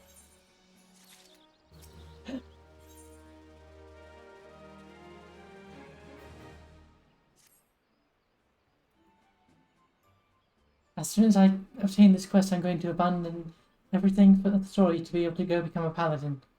Hail, adventurer. I bid you welcome to the Adder's Nest. Do you seek to entwine your destiny with the Twin Adder? No, actually, I do not. Good day, Commander. Sorry to disappoint you, but other business brings us here today. Ida and Papalimo, always a pleasure to see the two of you. My men tell me you questioned the name of the scions of late. Quite so, Commander. A little bird told us that the Twin Adder was in need of our adventuring prowess. Aye, your little bird sings true. No doubt you've heard we are investigating the sylphs, that curious beast tribe that calls the depths of the Twelvewood home. The sylphs are, for the most part, a peaceable bunch, much to the delight of the elder Seatia, who has no desire to see her people embroiled in yet another fruitless war. The Twin Adder is of the same mind, and it is precisely for this reason that the sylphs' relation to the primal Ramu has raised a flag of warning amongst our ranks. Friendly as they may appear, beastmen will be beastmen. That's racist, sir. Should there be even a sliver of a chance that the summoning of the primal might disturb the balance between Gridania and the Sylphic tribes, this is a possibility we cannot ignore. Better to be safe than sorry indeed. Do we strike at Ramu, or leave the sylphs for their own ways? That is the question, yet I find myself lacking ample knowledge to arrive at an answer. Opinions abound within Gridania, but to listen only to one's own is among the greatest mistakes the commander can make. I would hear on the other side, the sylphs themselves, and seek an impartial party to serve as my liaison. And that is where you Scions come in. The sylphs of Little Solace remain untempered, and have held many a productive dialogue with our people. I would hear their candid thoughts on their tempered brethren. That said, I urge you to exercise due caution. Sylphic tradition and etiquette bear little resemblance to our own. It would not do to have any cross-cultural faux pas to get in the way of a productive parley. En route to Little Solace, you will come upon the Hawthorn Hut. Our officer stationed there can enlighten you as to how to win the Sylph's favour. May your expedition be a worthwhile one. A friendly palaver with the Sylphs? This should be pleasant enough diversion. The Hawthorn Hut, was it? Why, I believe the ferry departing from the West Shore appears to take us straight there. A friendly palaver indeed. I hope this will be as straightforward as you say, Papalina.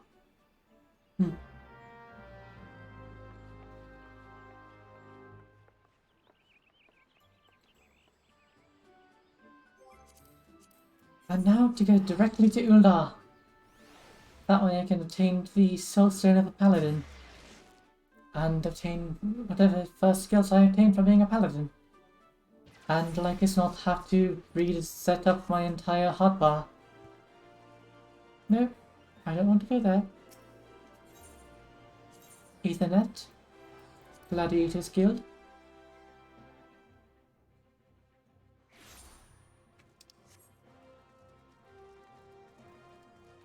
I do not believe in the power of my class. I will obtain a job. Oh, there we go. Bluetooth the receptionist. Oh, one skill. An attack with a potency of 100. It's in off-global cooldown.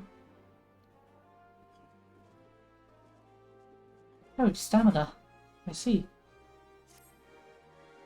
Oh, there you are, my lord. Perfect timing. I've just heard a juicy bit of gossip that I know you're going to be interested in.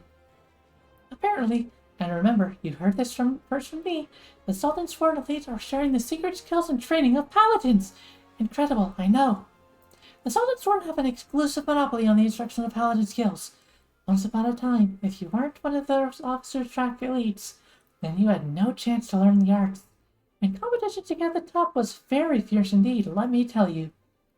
But anyone who has joined has had to swear an oath of fealty to the Uldan Sultanate, which meant no more adventuring, no more daring do, and no more Colosseum. Just languishing about in the palace all day, polishing plate mail. That's why this news is so big. Now, anyone with a bit of commitment can learn the skills of a paladin, and no more memorizing the 55 commandments of the sword, or any other nonsense either. This is a golden, no, a platinum opportunity that comes to us once in a lucky adventurer's lifetime. Let this slip through your fingers, and regret you will be your just desserts. You need to go to the Royal Promenade in the Hustings Strip. Find the captain of the Sultan's Sworn Elite, Fenlands is his name, and tell him how you're just dying to become a paladin. Of course I did so.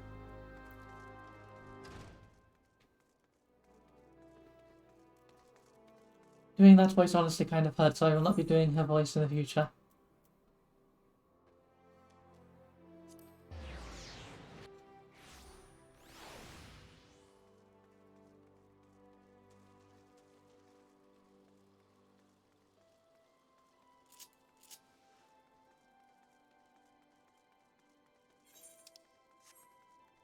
Oh, it's not even that very far along. Well, far away. That's the word I was looking for. Away, not along. Very different meanings. Right there, Shenlands.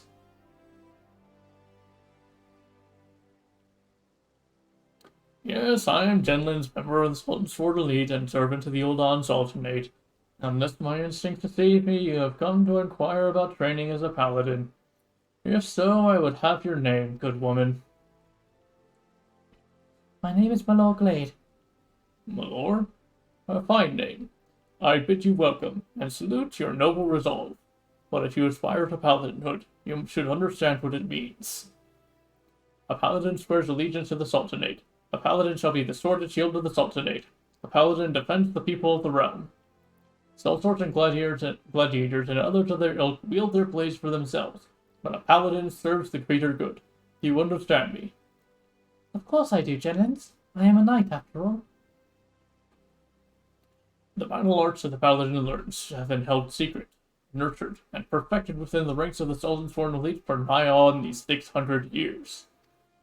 Oh, that's about as long as my entire lifetime. Of all those sworn to protect the Sultanate, the soldiers, the mounted guards, and the knights, we are the elite of the elite. Our conviction unwavering, our hearts true, our sword skills without fear. But the glory of the Sultan's horn, well, much of it is buried in the past now. Our brotherhood goes smaller by the year. Sorry about that. We are a shadow of what we once were, and the Sultana turns to sellswords to defend her palace. All this because of one traitor. No, because of a lot of dishonor left by one who shall not be named. And because of him, we have been forced to seek the help of able-bodied adventurers. And here you are. We shall instruct you in the paladin military art. You will not be inducted into the Sultan's Order, but serve as a free paladin. However, first you will show us that both your sword and heart have metal, and you are worthy of the honor. In the ruins to the south of Little Alamigo, you will find an iron brazier. Light it, and the undead nearby will be drawn to the flame. Slay these monsters and give their hearts to the fire.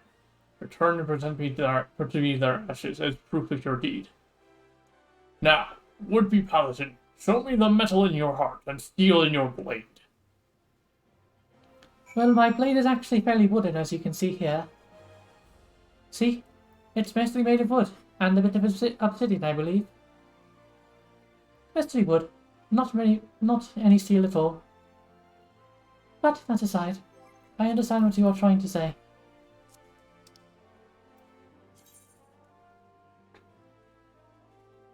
I did not actually attune to that. What a fool I was.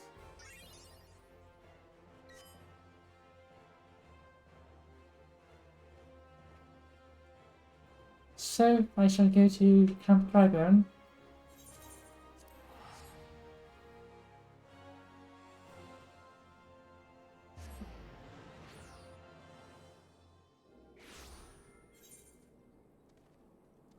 And from here, I shall return, well, not return, but go to the south. But my lord, you're going north right now. Yes, I have to climb up here to go south.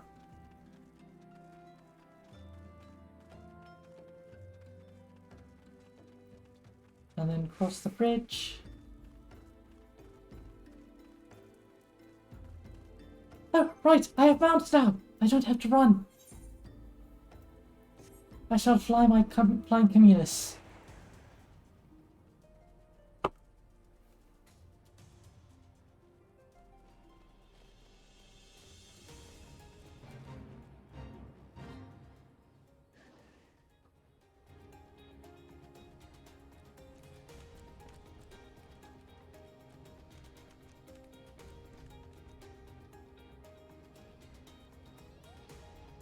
And here we are, Eastern Thanalan, I believe. No, that's Central Thanalan. That was very much the wrong direction to go.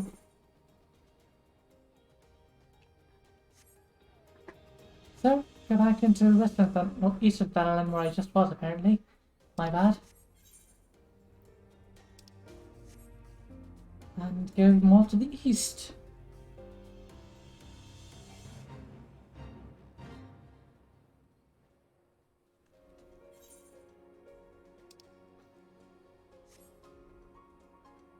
License to Quill. You'll see many more of the fates in this game have names that are similar. They are all puns. And I love each and every one of them.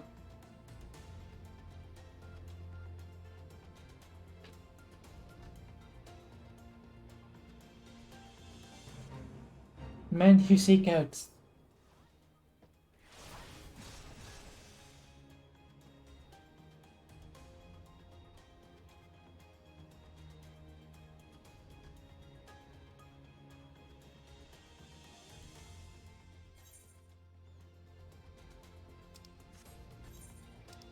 And now, before I do very much of anything here, I'm going to go attune to the ether right here in the little Alamigo. And also possibly the one over here at Forgotten Springs. No, I'll do that afterwards. But look, Sandskin Heist. And it actually is able to aggro onto me. But I'm not high enough level to make it scared of me.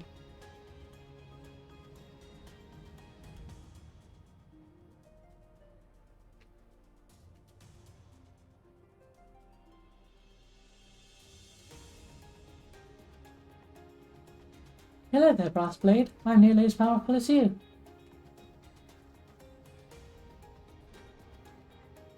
And here I am, inside Little Alamico.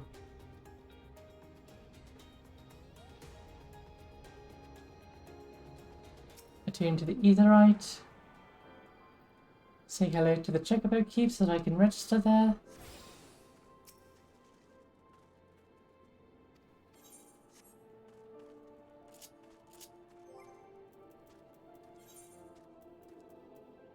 Let's ride Bartleby now.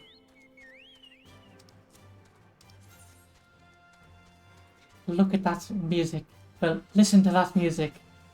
Oh,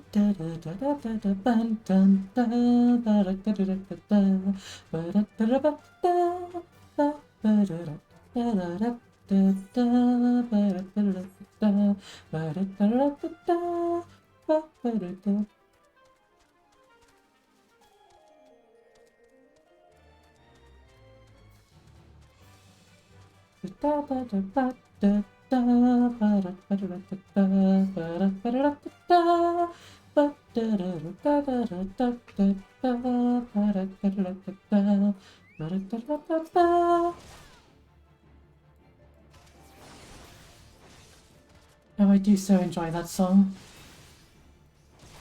And I know that I'm not actually supposed to be attacking you for this because you're supposed to be put in a different quest line and a certain item will destroy you instantly, or near instantly. But there's not really much I can do when you aggro onto me like that, now is there?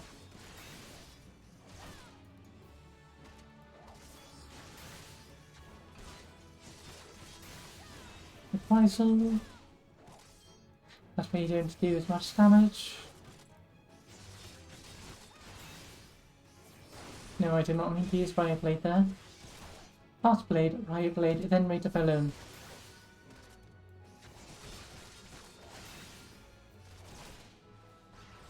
No, I'm going to turn on Fight or Flight.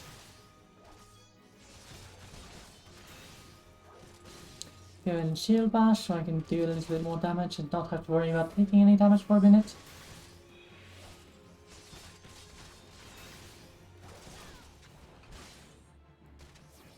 And I can see now that I'm definitely not going to win this fight without any healing.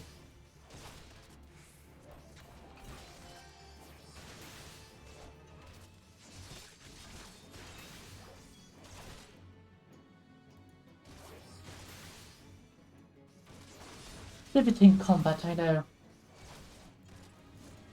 Reprisal, so that you don't do as much damage to me.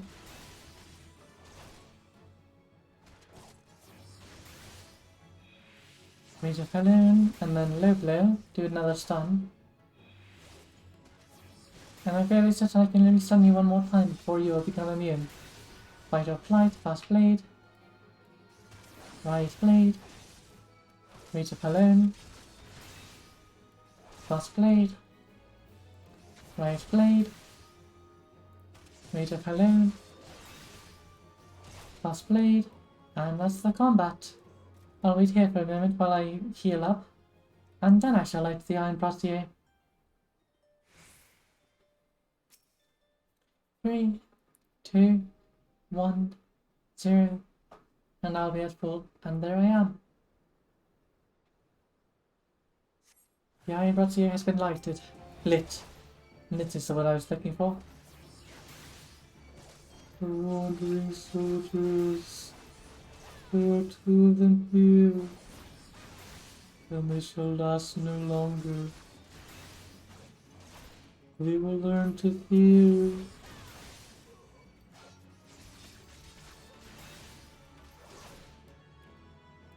Fast Blade, Riot Blade, Rate of Helen. Cross blade. And one more right blade. And there's the combat. Oh! A wandering mage. I was not expecting another one to show up. Oh well.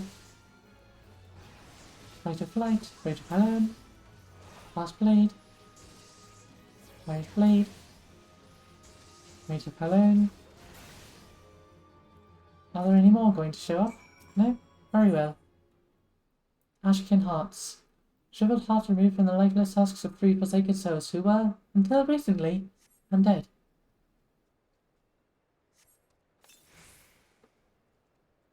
And here we have a cutscene.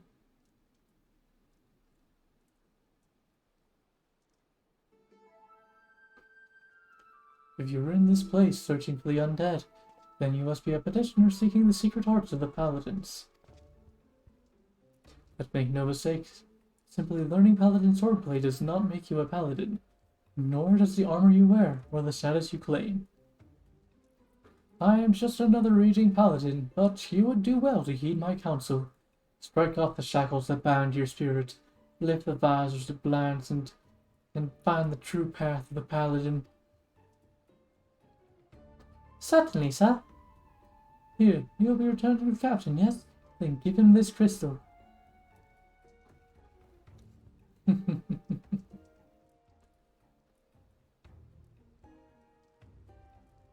The way you use that sword reminds me of a man I used to know.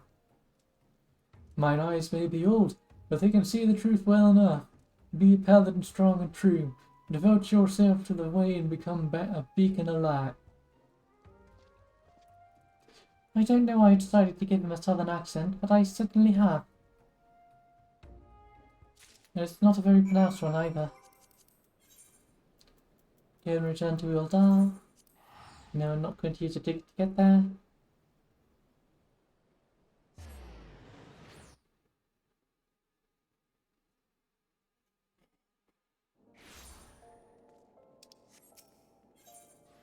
Use the Aetherized and go to the Alchemist Guild.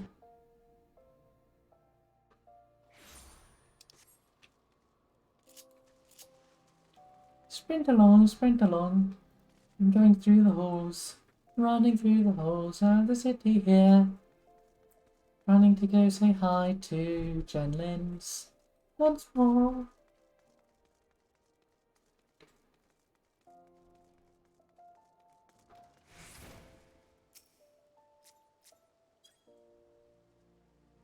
Face the undead monsters who infest the ruins of Little Alamigo in southern Thanalan. Defeat them in return with proof of your deed. Oh wait, no. His voice was one of the painful ones. Face the undead monsters who infest the ruins of south of Little Alamigo in southern Thanalan. Defeat them and return with proof of your deed. I have the Ashkin remains right here. Also, engraved crystal. Strange yet beautiful runes have been carved upon the surface of this otherwise normal-looking crystal. I see. Yes, that's what I needed. Proof that you have defeated the undead. You have shown that your heart is true and your sword has metal. I have no doubt that you will prove to be an attentive pupil. That is well, for there is much to learn. First and foremost is this. You are a paladin. A custodian of traditions ancient and noble. A free paladin has no master. Instead, she travels all lands, and in every place takes up the cause of the unarmed and defenseless. You swear fealty not to a lord, but to yourself. You are nobility amongst adventurers. I mean, I sort of was already, but thank you for saying that regardless, Jenlins. You have taken your first steps on a new path, and you have earned the right to bear this. The soul of the paladin. Upon its surface are carved the deeds of paladins of eras past. He who bears it commands respect of all knights of honor. Bahamut's fame! You already possess a crystal? And you say it was given to you by an unknown free paladin who told you to hand it to me?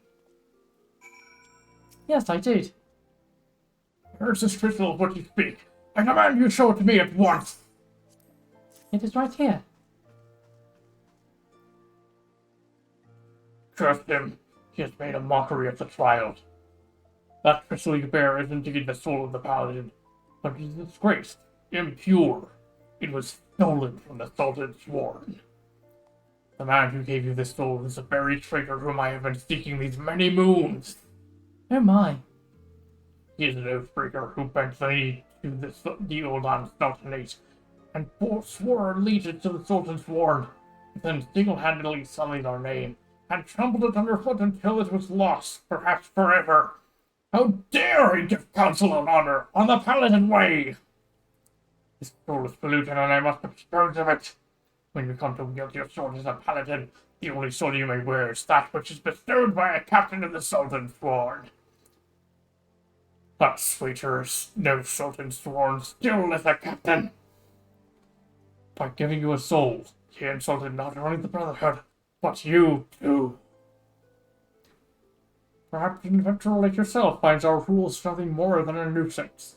But through reigns long and short, our forebears in this Sultan's Sworn have preserved its rituals and traditions, and we are duty-bound to uphold them, even if men and women within our own race scorn them as relics.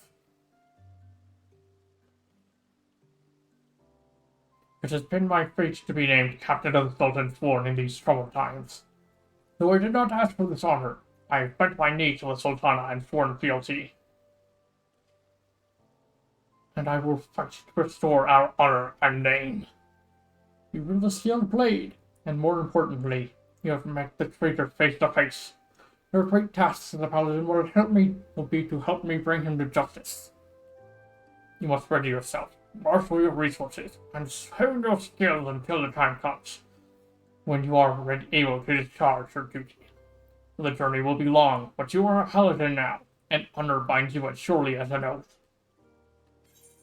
Okay.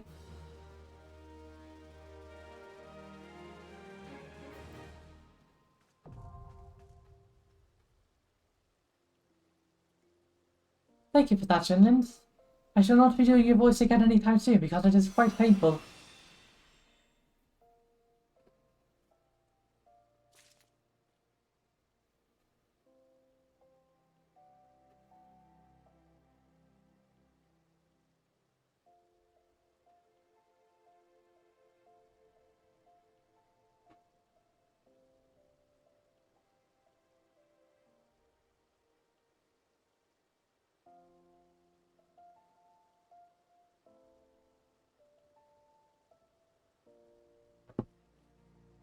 And now to go ahead and equip that paladin soul. Okay, so fast blade, my blade, reach balloon, bite of light, shield lock, total eclipse, shield bash, circle of scorn. I knew it. I knew I was going to change everything.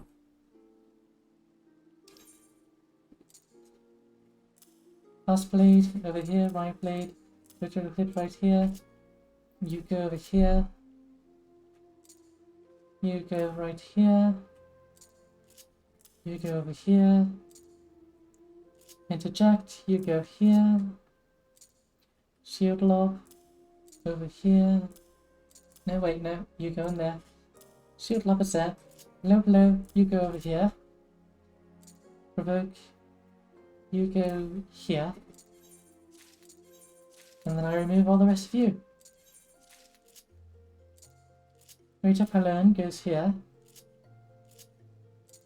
And Spirits Within, I suppose, shall go here.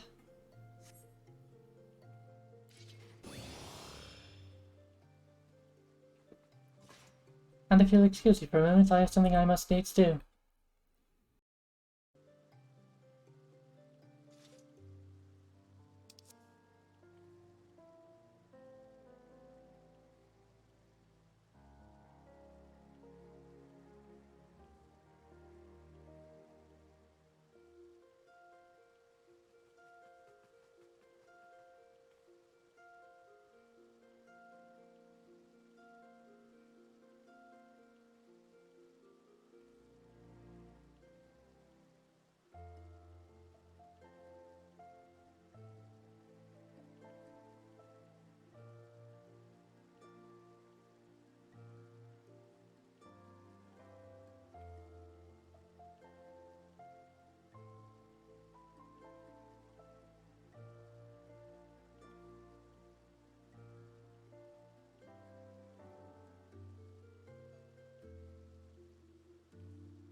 And I'm back. I had to obtain a small stack of a banana. My apologies for that. Anyways, now we can actually continue the actual storyline. Hawthorne Hut here, I believe. No, wait. It specifically wants me to go to the West Shop here. That is so irritating. Why do I have to do that when I could just go directly there? Why do I have to take your very specific path?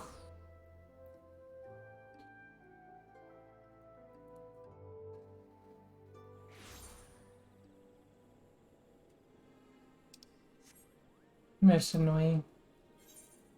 Oh well. Lancers Guild.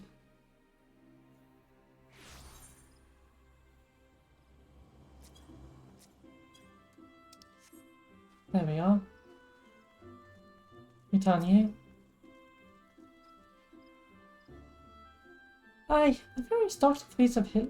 Aye, the ferry docked at the base of this hill will carry you across the lake to the East Shard.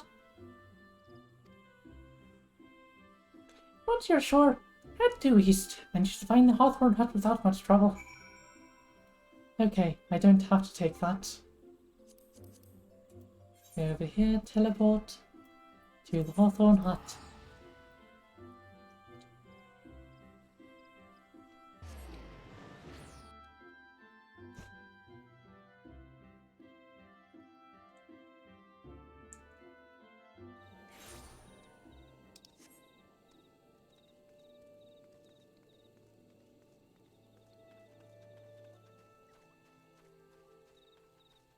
And here we are, the Hawthorne Hut itself. Ah, there we are, Armalane. Indeed, I am Armalane of the Twin Adder.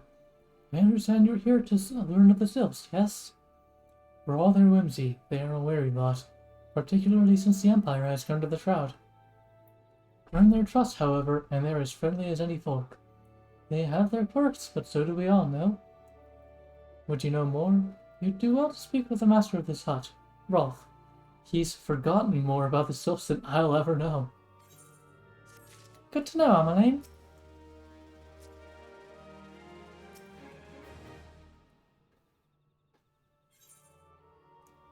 Rolf Hawthorne, patriarch of the beekeeping Hawthorne family, is said to be well versed in Sylphic customs. Come to learn a thing or two about the Sylphs, have you? I'll tell you one thing, they're peculiar folk. How peculiar your ways? Well, just let me tell you. Beg pardon, friend. My memory's just not what it used to be. I've seen much more in my adventuring days, and it's all a clutter in my noggin now. Though I've shared my stories with those around the hut before, you might have more luck with them.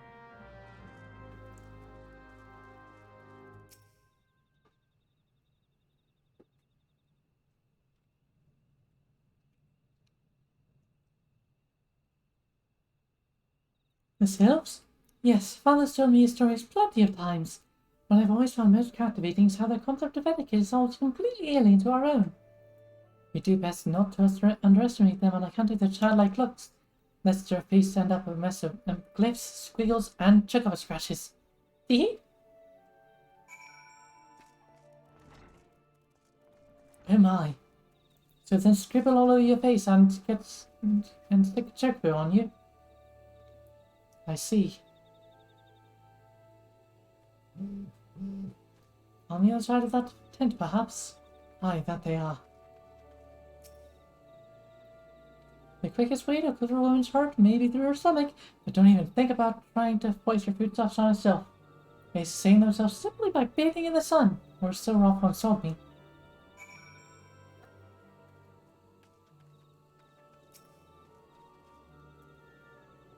The Sylphs?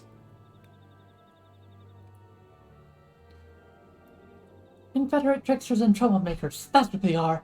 One day they're drawing mortal faces on our masks, the next they're sending our young sentries falling to the bottom of a ravine. Tell them to stop and they just laugh at you. Rolf claims they harbor no ill will, but I dare say such pranks are no laughing matter.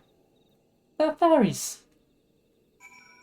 Of course the Fade are not going to have the same sorts of ideas as mortals.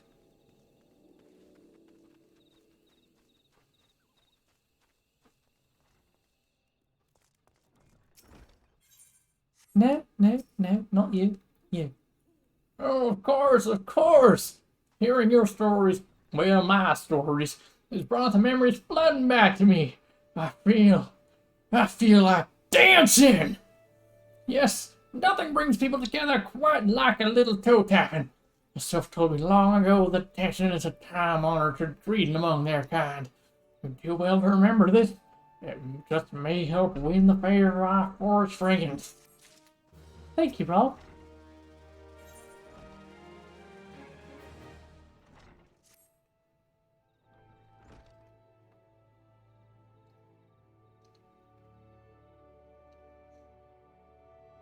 No, still here, eh?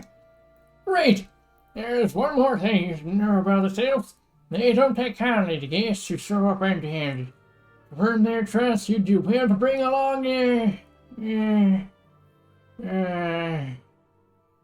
right!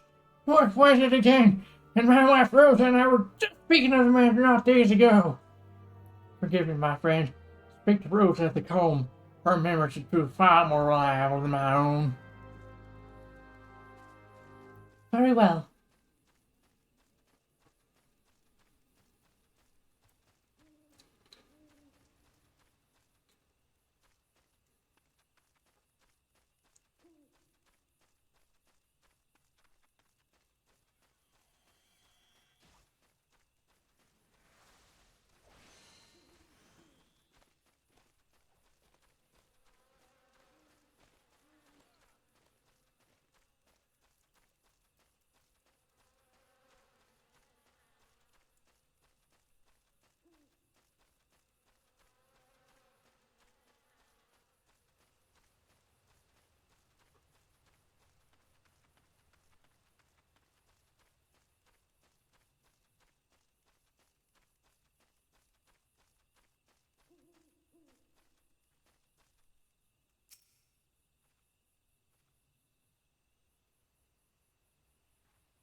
A peace offering for the Sylphs? Were it anyone else, I'd recommend a jar of honey, but I fear that wouldn't get you past their front doorstep, dear. No, their tastes run more to the unusual. Are you perchance familiar with milk roots?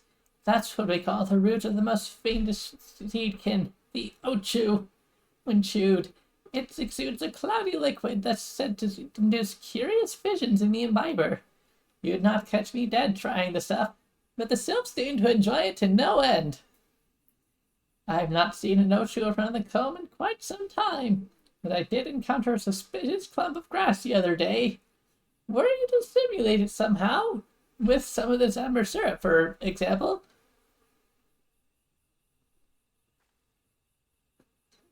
You might be surprised at what comes out. Good luck!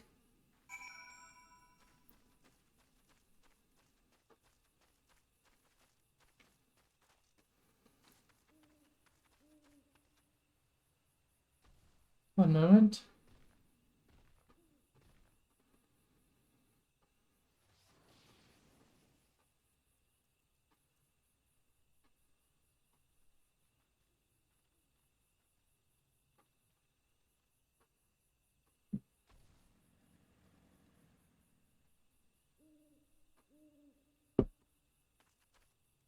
And I'm back now. I just had to respond to Daiki there.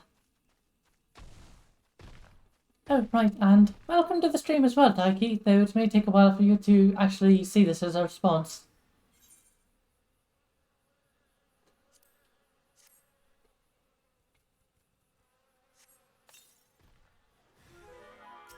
Oh no, it's an ochu! Whatever shall I do?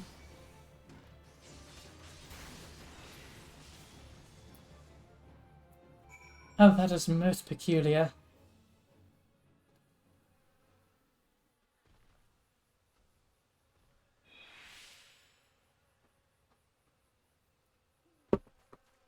I'm so sorry, Daiki. I do hope that Twitch stopped acting up already, particularly for you. And this is indeed me yelling at you, Twitch, because you are not doing a very good job of being a streaming service on this day.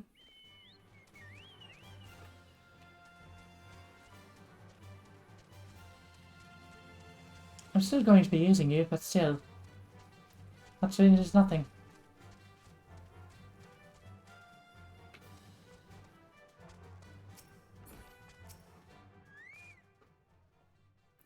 Hey, you're back. Was my wife able to direct you to a suitable offering? Indeed, milk root. The thick white sap extracted from this oat root has the power to grant you extraordinary, wondrously terrible visions.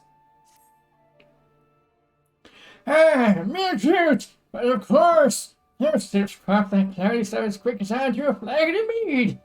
The effect's just about the same as well.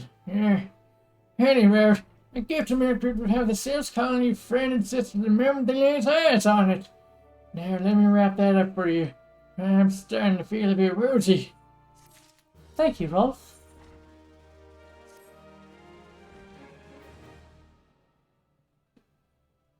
I've taken the liberty of wrapping your milk root well and good. This should keep it nice and fresh. Not to mention spare you for that god's awful stench. I thank you, sir. And the sylphs love the stuff. For me, I'd rather bare my nose and choke a bird tongue. I dare say the reek even rivals the breath of the mortal that put an end to my adventuring days. Oh, that sounds terrible. But I can tell you that story another time. You've more important matters to attend to today, yes? The sylphs are an eccentric bunch, but I've shared their company enough to know their kind at heart. They'll not shun one whose intentions are true. May your parley be a fruitful one, friend. And do stop by in your return. There's a flagon of full flower mead with your name on it if you'd regale me with your adventuring tales. Of course, perhaps one day. Ah, and before I forget, don't go tripping off just yet. Caroline here would have a word with you. Travel and safety, friend, and do pass along my regards to the winged ones. Of course, sir. Alright, Ameline, what do you have to say? It's good to see your knowledge of Silva Contra has matured. I see no reason to delay your mission any farther. Upon your arrival at Little Solace, seek out a young sylph by the name of Camuxio. He has served as an intermediary between our peoples on many an occasion, and has the close ear of his tribe's elder. I see that Hawthorne has furnished you with some of that malodorous root that sylphs so adore. I have something of far greater import for you to deliver. A missive from the Elder Seer herself. To summarize the letter's contents in brief, it vouches for the integrity of our envoy. That would be you. And restates Gridania's desire to maintain a harmonious relationship with our long-standing friends of the forest. The war with the Exile has taken a toll on our resources. We can ill afford to get mired in another conflict.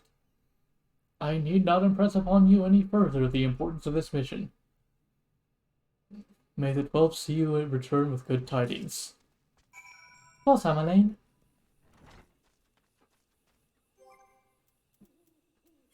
Go and go to the Mount Guide.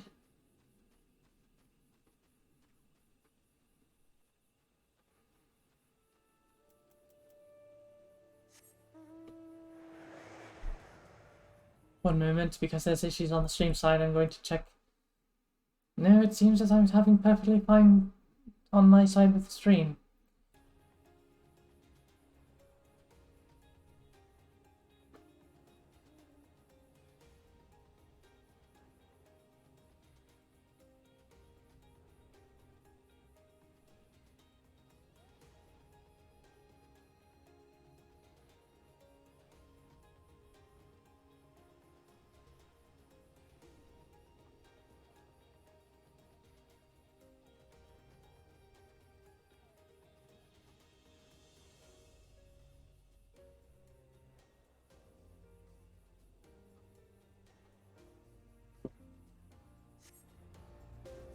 Hmm.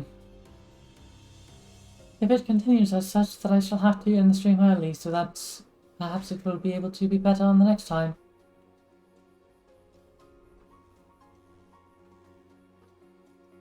I would much prefer to continue it for a couple more hours, but I don't want to be having a terrible stream for those watching. Little Dulles! Oh, it has been so long since I actually visited you guys. Hello, Kamuxia. Walking ones is not familiar to this one. This one does not trust strange walking ones. Strange dancing ones might be a different story, but this one expects no such thing. Walking one should go home and leave this one be. That's...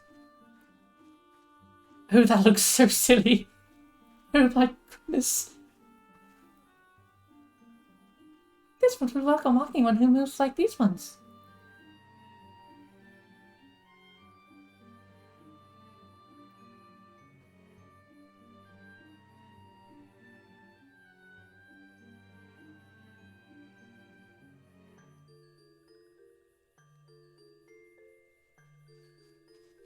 If walking one would talk to this one will answer. This one is a busy one, so walking one should speak with a quick tongue.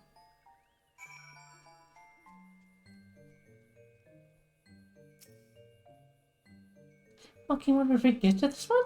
Walking one is most kind.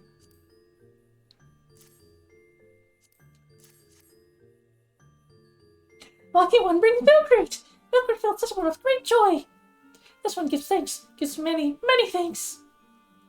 Of course, Kamuxia.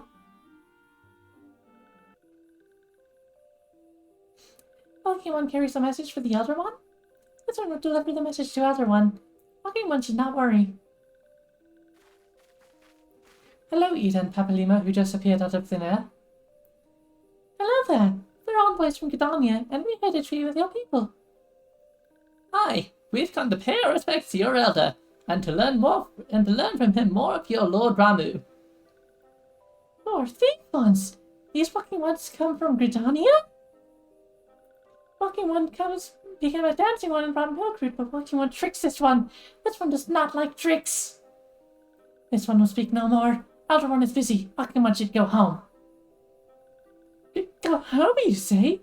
But the subs of Little Solace have always welcomed Gridanian envoys with open wings. The letter carried by Malor here is an open piece penned by the elder Seedseer herself. Still, you would refuse us? This one's reasons are no business of Walking One's. Elder One has no words for Gridania. Walking One wastes everyone's time. Well, I never. Turned away at the gates. Whatever did we do to deserve such a rude welcome? Was Malor's chicken sufficiently cheeky? I'm as baffled as you, but something tells me recent events have our erstwhile fluttery friends feeling uncommonly wary. It would seem we've no choice but to ask around and see how we might come to earn their trust.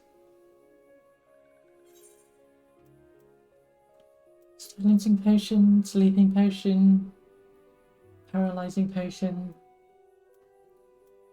All of these are absolutely terrible, so I suppose I should simply use the sleeping potion and find out how much it's worth in the markets. Oh. Well then, what is that skill? Actions and traits. Actions. Roll? Roll. Arm's length. That's what it is.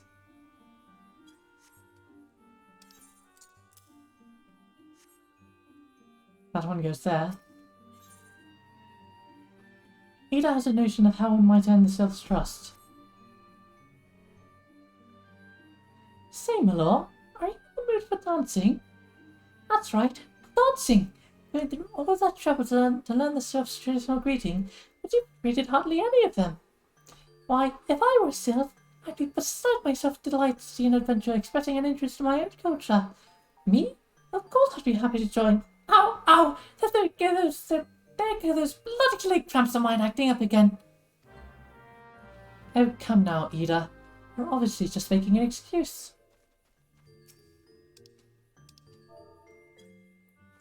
And Alexia, have a dance. And the stance is honestly incredibly silly. Ooh, walking one knows Jolly Dance. Jolly Dance fills this world with good cheer. Let these two be friends. I appreciate you, Alexia. And you, Amicia. Amicia. Have a dance for you as well. It is such a silly dance. My goodness. Walkingwood would be a friend to these ones. This one is overjoyed, but this one keeps the ways of weaving a secret. Even if Walkingwood learned the secret, Walkingwood could not weave it the same way. You are absolutely correct there, Amicia. Because the walking ones cannot weave the same way as sylphs. As the sylphs have their own particular secrets that shall not be divulged. Alexia. How about a dance for you as well?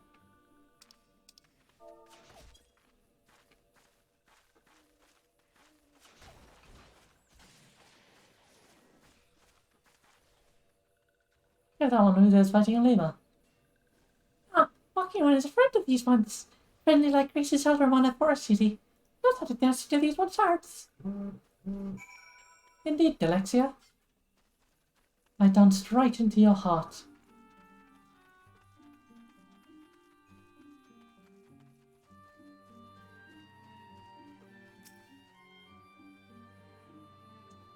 Hello! Would you like to hear the good news or the better news?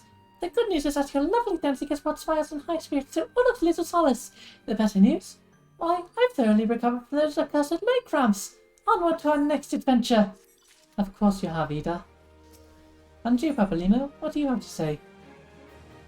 My lord, as an adventurer, you're no stranger to helping distressed folk, I'd wager. Tales of good deeds are quick to spread. The adventurer who comes to the aid of the local populace can go from stranger to hero overnight. No doubt you're seeing what I'm getting at. The sylphs who make their home in Little Solace do so having been driven from their woodland home. Surely they have their fair share of troubles. Seek out troubled sylphs and see what might be done to ease their worries. A sound plan, would you not say? That said, the sylphs are not known to share their worries with outsiders. You'd be better off inquiring here in media. Other Gidonians who reside here seem the privy to the sylphs' troubles. Very well then, here are media. What have you to say? Praise be to the elementals. I cannot express how happy I am to see an adventurer with a truly gentle heart. It's just Little Solace are sorely in need of aid. Pray hear me out. Being a temporary element, Little Solace wants more amenities, not least a stout set of defences. Consequently, beasts from mounds around are free to wander in and terrorize the habit's residents. The cis golems and Golnat that roam these parts are especially troublesome, but laying one of each should serve as a warning to the rest. Furthermore, perhaps you could gather 3 brownie brushes as well. They play an important role in Sylphic culture. I do not claim to know the details, and with such feral beasts prowling the forest, they are not easily come by. When you are done with the deeds, seek out Camuxio. He is slow to warn to outsiders, but your good intentions will not be lost on him. My own experience speaks to this. I thank you, Speaker in Media, for all of your assistance in that.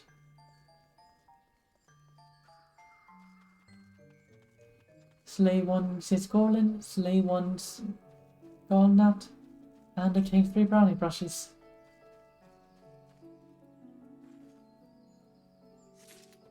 One.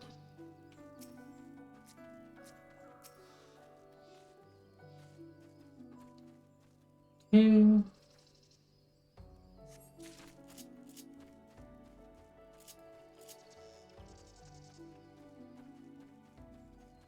Oh, the 3rd brownie brush is over here. I see.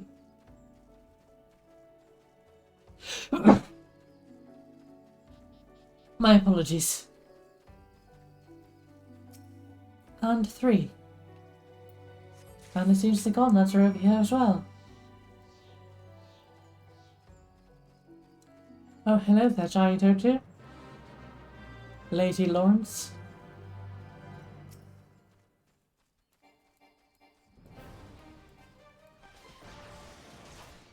Oh, I was pressing shield bash and not shield love. That's my bad.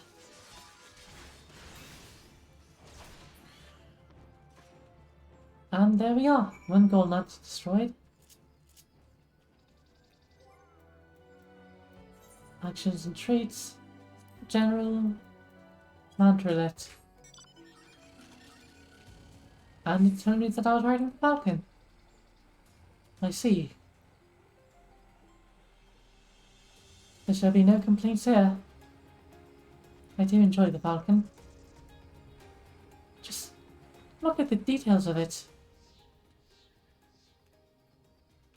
You can see the sigils of garland ironworks right there on the side. On both sides. And this propulsion system.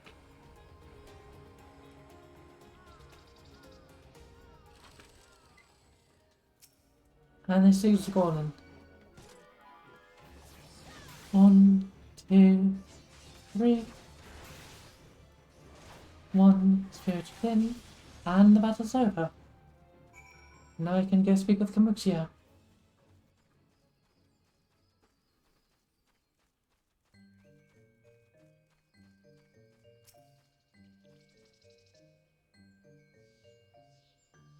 Dancing One is still here? Dancing One can dance all day. This one's trust is not so easily earned. Legends say that Eorzea was once inhabited by a race of tiny creatures called brownies, and they would use the spores of this spot heal and mushroom to paint their faces for battle. Oh my. Dancing One brings brownie brushes for this one? This one can die through it once more. This one is pleased. Dancing One kills Spidey Buzzy One. This one hates Spidey Buzzy Ones. Dancing One is kind. Too kind. Many walking ones come to these ones' abode, but few are friendly like Dancing One. Perhaps this one was wrong not to trust Dancing One after all. Not you will, Kamuxia. My feisty little chocobo? Now what is that for? That will allow me to fight with my chocobo at my side.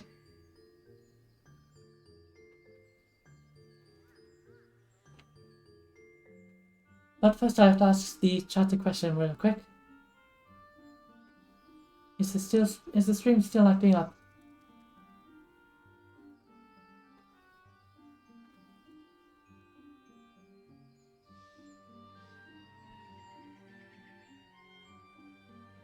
And depending on the answer of what's going on here, I may end the stream here or continue onwards.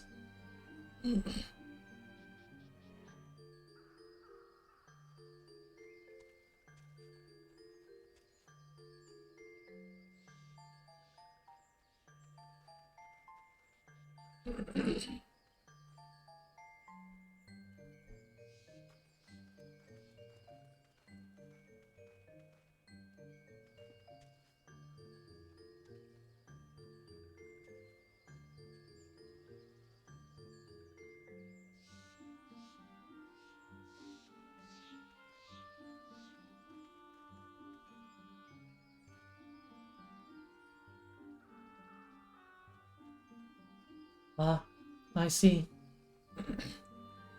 Well, in that case, I suppose that is all for today. I do wish that this Twitch was not being terrible right now so that I would be able to continue streaming, but as it is not being very nice to those who are watching,